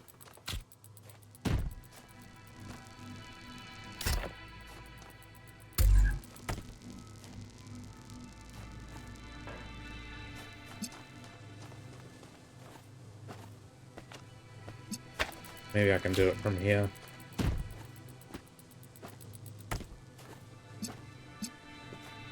No.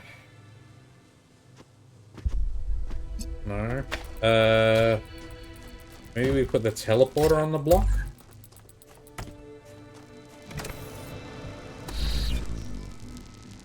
No, I can't react fast enough for that.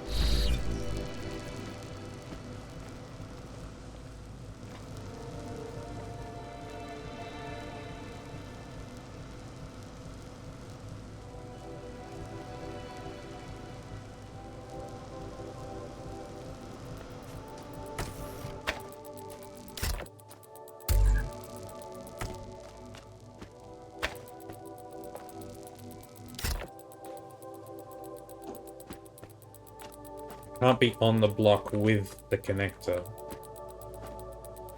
This pushes me off.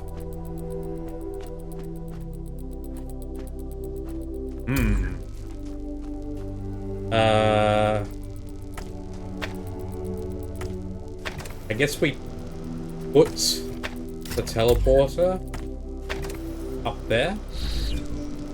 I can grab the teleporter, and I can jump, and I can put the teleporter. Now I can connect them like that.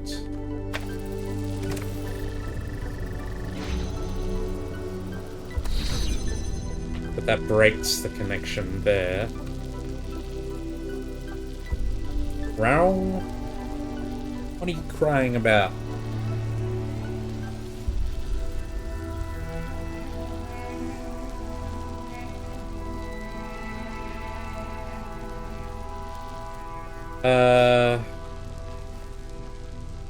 How am I going to get up?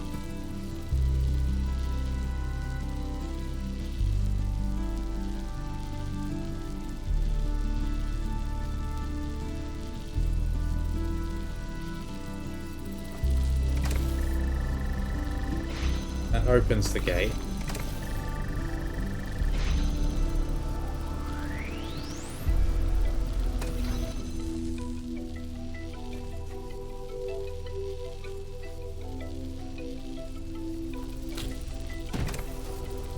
That doesn't work.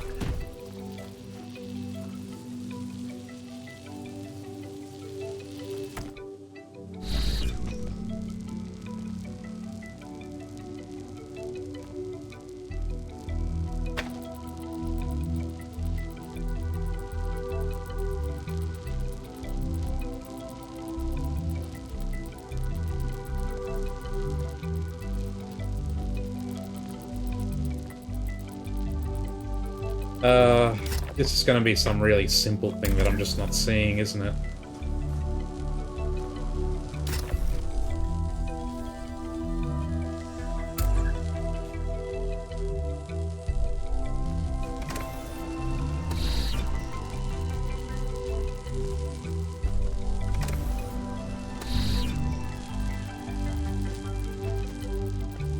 Oh, have I screwed it? Have I screwed myself?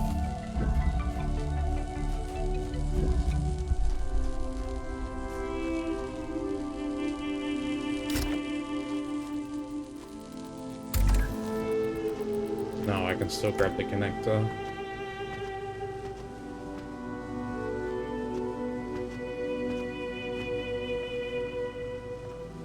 I wonder if this is where I connect the puzzles. Oh, I can just put it here. There we go. There we go.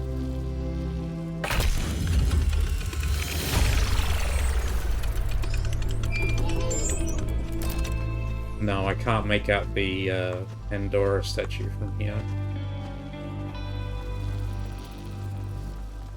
Okay.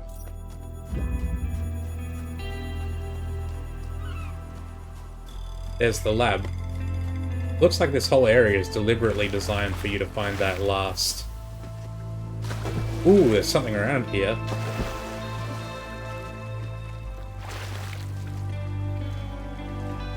And there's something over there as well. What's this for starters? Aha! This is the Sphinx puzzle. Can I interact with these? Aha, they are buttons.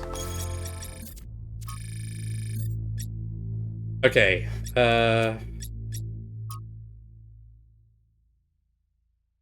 We've got a full grid of 4x4. I'm going to guess that the empty squares mean a half push, and the full squares mean a full push, and invisible means no push. So we'll go row by row. Oh wait, no, they're actually empty spots. I see. So that orients the shape. So the corner empty spot is in the top right corner. So this is how it's oriented. Okay, so then we want to push this one. And then these two. And then these two. And then this one. That's it.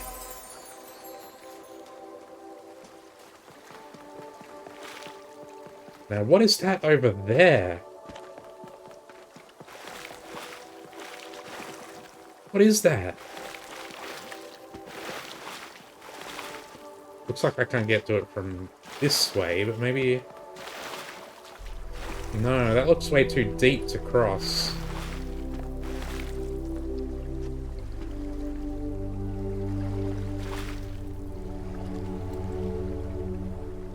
Oh, that's the Golden Gate puzzle.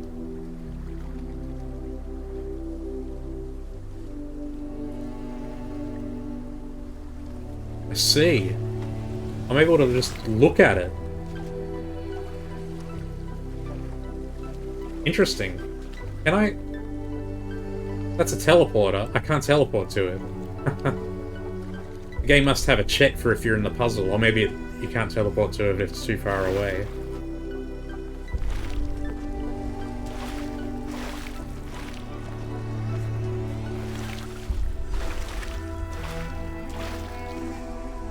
Okay. Before I enter the lab, let's deal with the connector.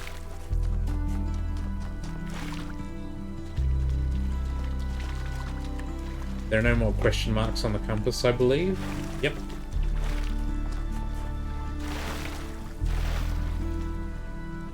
What's up here? This just goes back to the... Yeah, I see. Okay.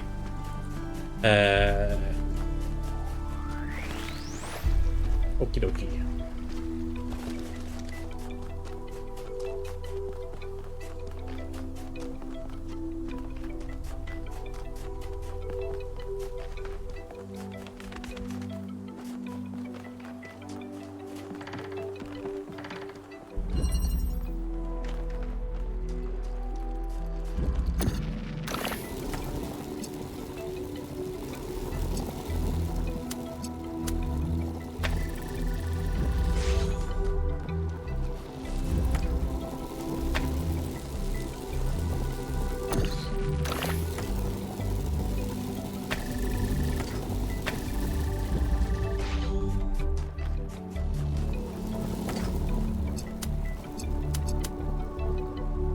Oh, all the doors are open because the puzzle is solved. I don't have to do anything. I do need to get the driller out, though.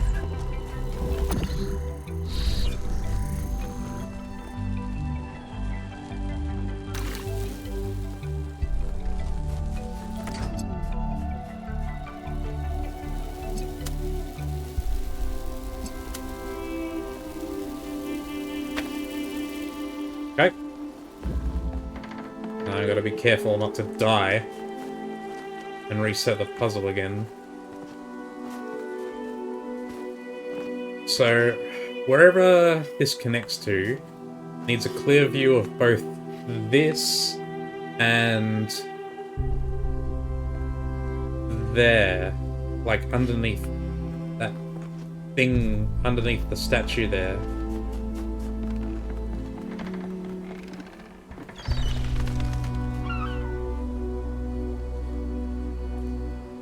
I don't think there's enough connection there. And there's no connector in this puzzle.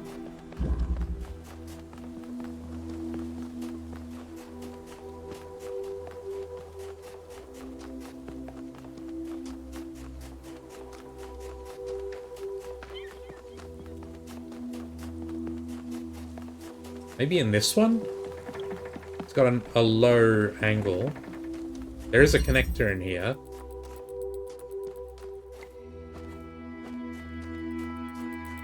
Can I see the green... Watch it. Green what's it? There it is. Hard to see though. Can I connect from here? Yes, it's connecting something. Aha!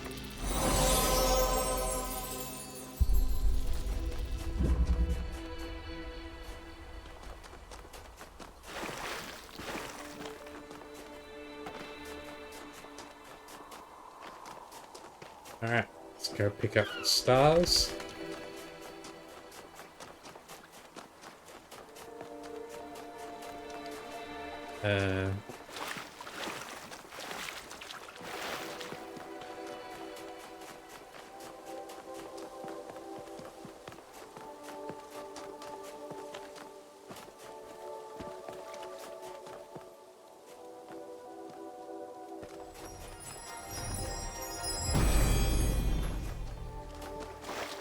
If humankind had no more cause for war, it would make war for sport instead.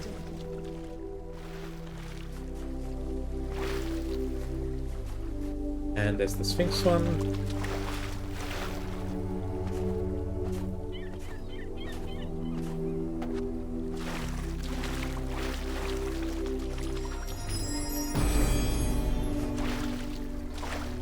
When the heavens are silent, what is a prophet? And what is a tyrant?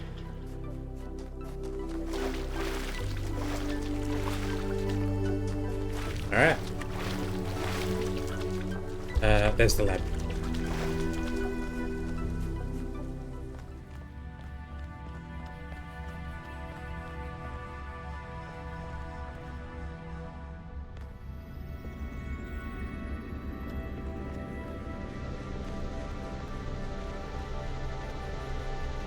I've still got old generators going.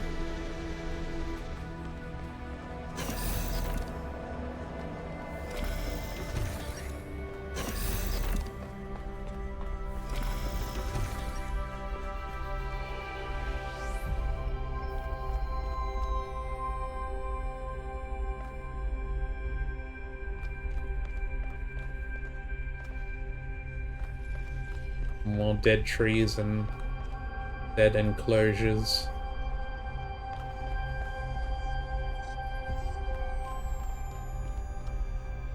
Look at this place.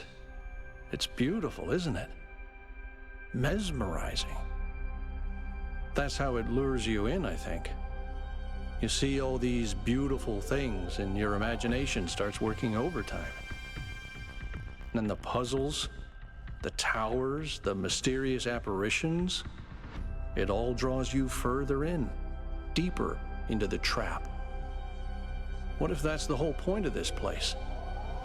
What if every time you have one of those visions, another little bit of you is corrupted, overwritten with the hubris of this place? I haven't been corrupted, let's not be superstitious. I'm wary of this place too, but my mind is my own. Not be superstitious. I'm sorry, I didn't mean to suggest you were, whatever it is I'm trying to say. I guess I'm just disappointed in myself. Byron needs me. You all need me to do my job, and I can't even use a terminal. If this is all really the work of the Founder, I don't know, maybe she lost her way. Or maybe we're just not ready. But once we find Byron, I suggest we get the hell out of here and never come back. You're wrong, man.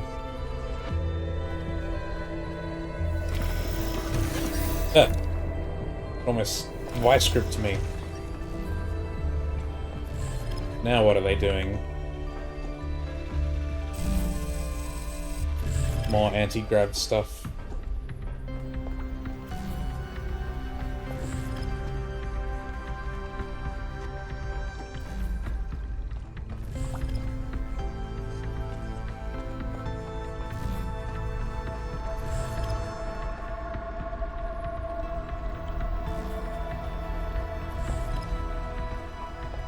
Oh, there's a second terminal up here.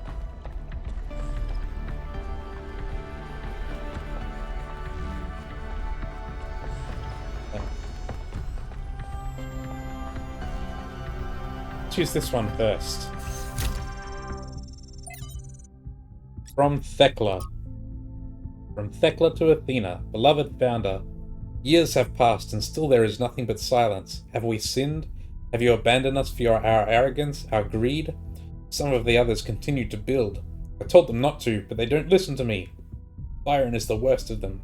He disrespects you constantly, spreading lies and something. Please know that there are those who remain faithful, who respect the limits you set and seek wisdom and humility as you are taught. I wonder if you can get something out of these numbers, like if you plug them into some kind of what's it, and they turn into something. It looks like it's hexadecimal. Because I'm only seeing... the letters only seem to go to F.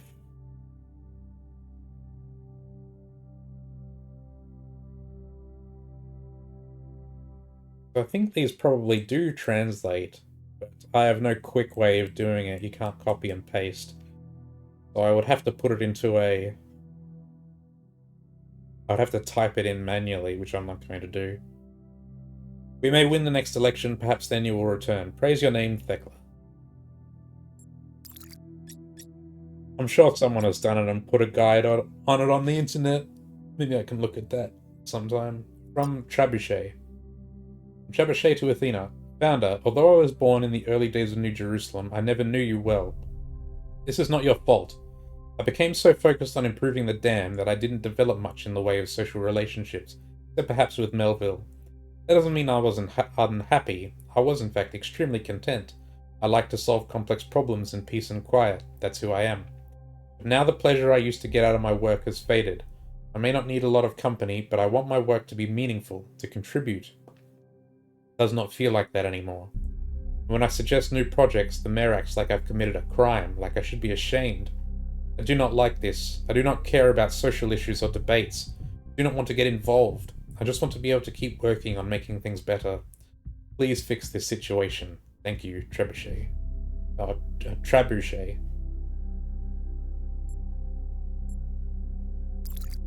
Paying the Price. From the introduction to Portraits of the Martyrs by S.T. Sanyal. The list of people condemned for advocating new ideas is long and depressing. Ignaz Semmelweis, utterly destroyed for suggesting doctors wash their hands. Ludwig Boltzmann, ridiculed for suggesting the existence of atoms. Robert H. Goddard, mocked for arguing that a rocket could reach the moon. Al-Razi, attacked for questioning the existence of humors. Barbara McClintock's discovery of transposition ignored for years. The list goes on. And we haven't even touched on what happens to those who suggest political rather than scientific improvements. Even when they succeed, they often still pay with their lives.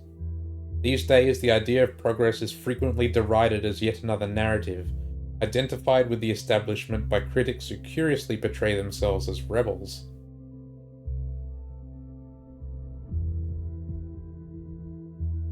But the truth is that every step forward that humanity has ever taken has enormous personal cost.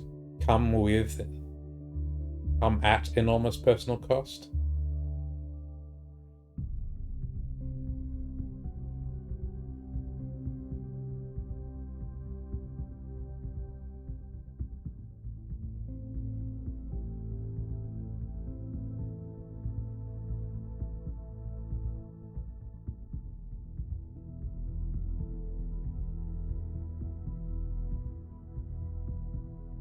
That means it's even more important to stand up for the truth, because so many others have already sacrificed themselves for it.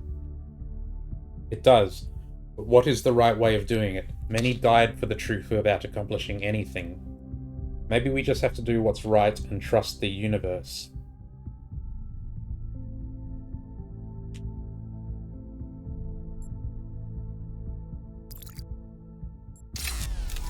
Is that why they've set up all these trials, maybe?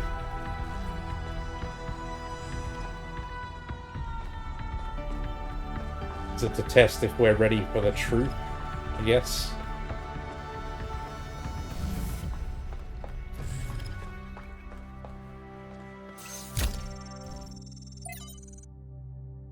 More stuff. I guess the red means it's going to be the data overload. From Thuya. Dear Founder. And yeah, it's definitely all hexadecimal. Dear Founder, everything has gotten so much worse since you left. We keep pursuing the goal, but our lives are getting less happy. When the weather is dry and the dam runs low, there is nothing to do in the whole city. Things don't get fixed anymore. We even had to dismantle the cinema. I know it was frivolous and pointless when we can just watch video files, but it was fun to go watch movies together like people used to do. I believe in your wisdom, Founder. I believe we have to avoid hurting the planet like our ancestors did, but I don't know if the mayor is doing what you would have wanted. Isn't there another way of reaching the goal? Please, I know you left for a reason, but I don't think we can go on this way. Faithfully, yeah. Error 53585. What is the significance of 5358?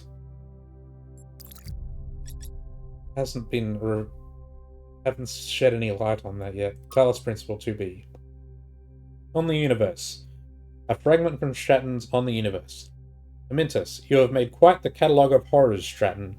Children dying in their mother's arms, cities perishing by the plague, and even animals living without peace or happiness. Nicomachus, why must we listen to this? You know I have just eaten a heavy dinner. Because these things, which are ugly, must be confronted for us to reach the truth.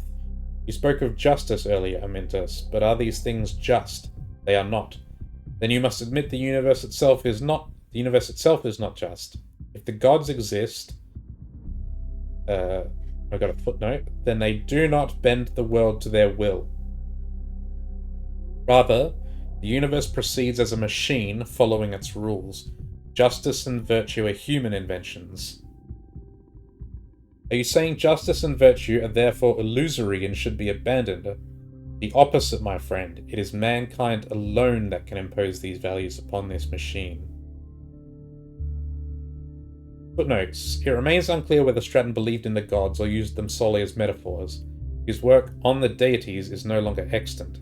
Tantalizingly, Diogenes Laertius mentions that it caused a fistfight in the Lyceum.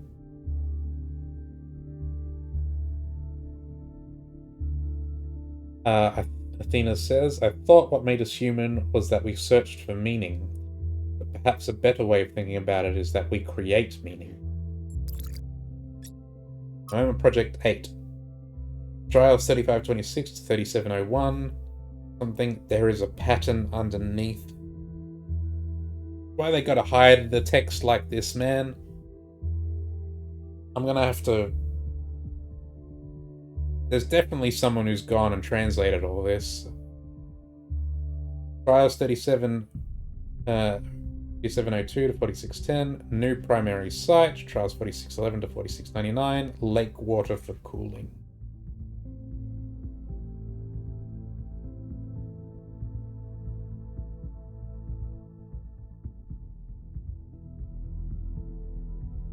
Yeah, because you can see the same repeating numbers, like 5965. In all three of these entries, the second character is 65. What letter is 65 in hexadecimal? I have no idea, man.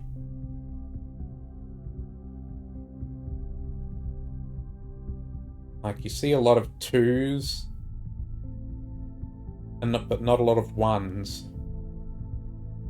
I think it's clearly text that's in hexadecimal.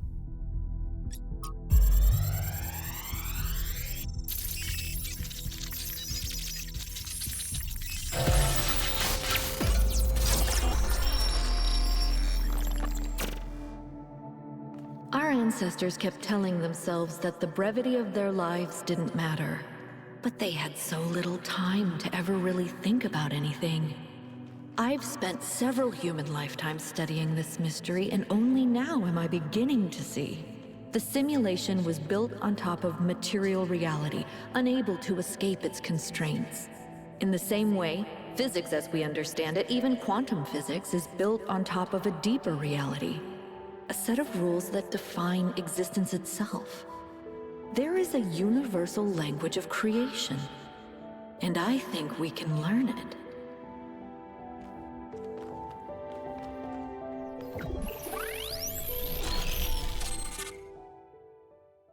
I think The language of creation.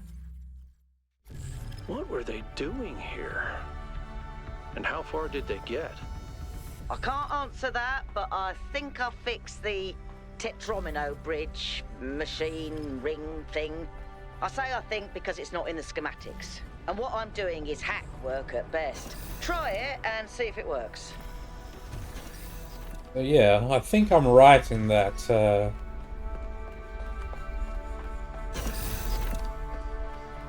It looks like what they found was, I guess, the ability to shape reality and maybe to create things out of nothing. I've decoded another file from the data stream. Listen to this. Mother and Father think of our discoveries as a language, a code. But I think they're wrong. They're so caught up in the technical details of running the experiments and upgrading the machine that they're not paying attention to the patterns we're finding, to the symmetries, the harmonies, the melodies. The fundamental language of reality is a kind of music, and it's beautiful. Beauty is an inherent property of the cosmos. I love the way she looks at things.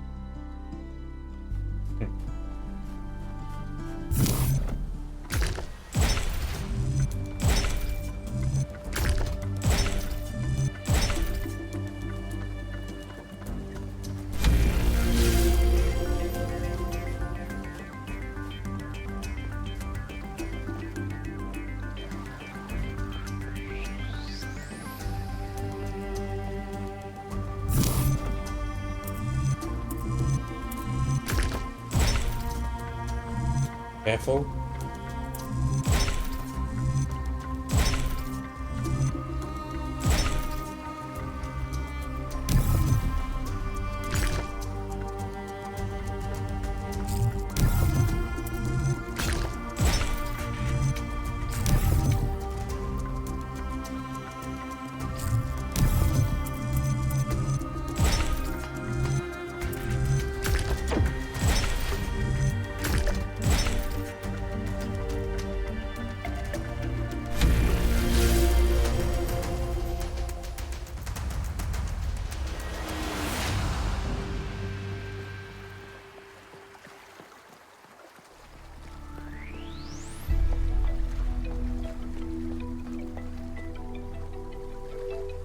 If I jump down here, can I go back, I wonder? Maybe I'll do that after I come back down.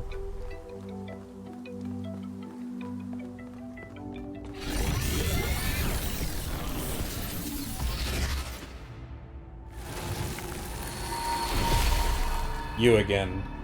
Welcome back, creature of clay. The forge burns bright, but the sky is troubled with clouds. A mortal has ascended Olympus without the permission of Zeus. Tell me where Byron is. Or, tell me the fate of mortals who trespass. She's not gonna respond to Byron, so I'm just gonna do this. Your friend wanders in dreams, caught between moments. He stands upon the bridge between yesterday and tomorrow, his eyes fixed upon the surface of the sun. And so the workings of Olympus are disrupted. Pandora, fearing the wrath of the gods, has broken the paths to ascension. Hang on, I need to reread this. The forge burns bright, but the sky is troubled with clouds. A mortal has ascended Olympus without the permission of Zeus. So the mortal in this case is referring to Byron then. And the gods, are the gods Athena and Miranda and Your friend wanders in dreams, caught between moments. He stands upon the bridge between yesterday and tomorrow, his eyes fixed upon the surface of the sun. And so the workings of Olympus are disrupted. Pandora, fearing the wrath of the gods, has broken the paths to ascension. So, Byron's glitch has screwed up the workings of the Megastructure somehow. And now Pandora has broken things to try and stop us from getting back to him, I guess, and getting any further.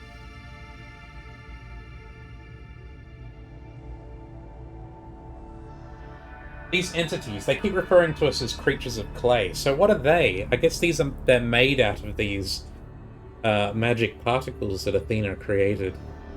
So were they actually creating life, or are these like chatbots? Can the trespasser be freed? Only Prometheus can help you, for he has always favored humankind over the gods, and would see Olympus pass into your hands. But he is bound in the heart of the mountain. Break his chains, and he will show you the way. Surprisingly helpful for the Sphinx.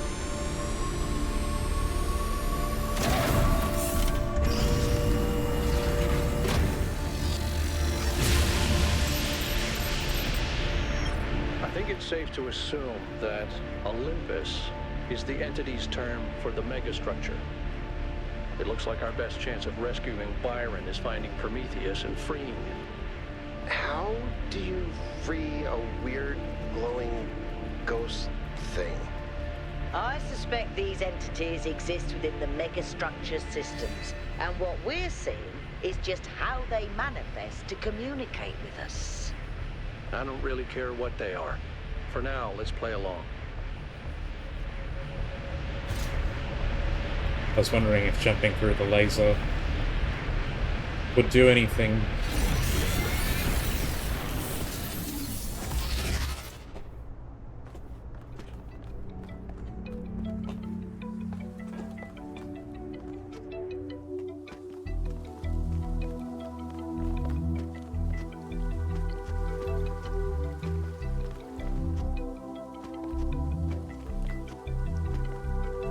Doesn't look like there's anything here. Can we maybe get over there?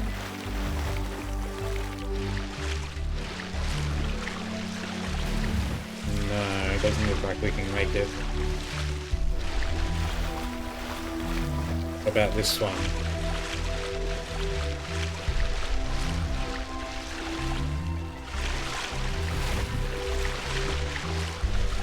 No, it's too deep.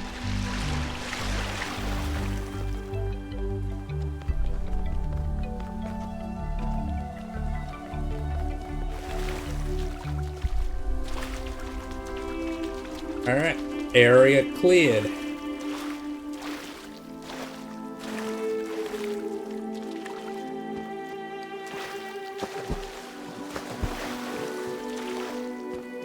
Unfortunately, I think that's going to have to be it for today. I don't really have enough time to get stuck into another area straight away. I could only maybe do a tiny little bit, like the first puzzle or two. So, I will save it and the surprise of what the next area looks like for next time, so I can see it and then really get stuck into exploring it. Okay, that's all for now. Thanks for anyone who was watching. Hope to see you again in the next one. Cheers. Bye.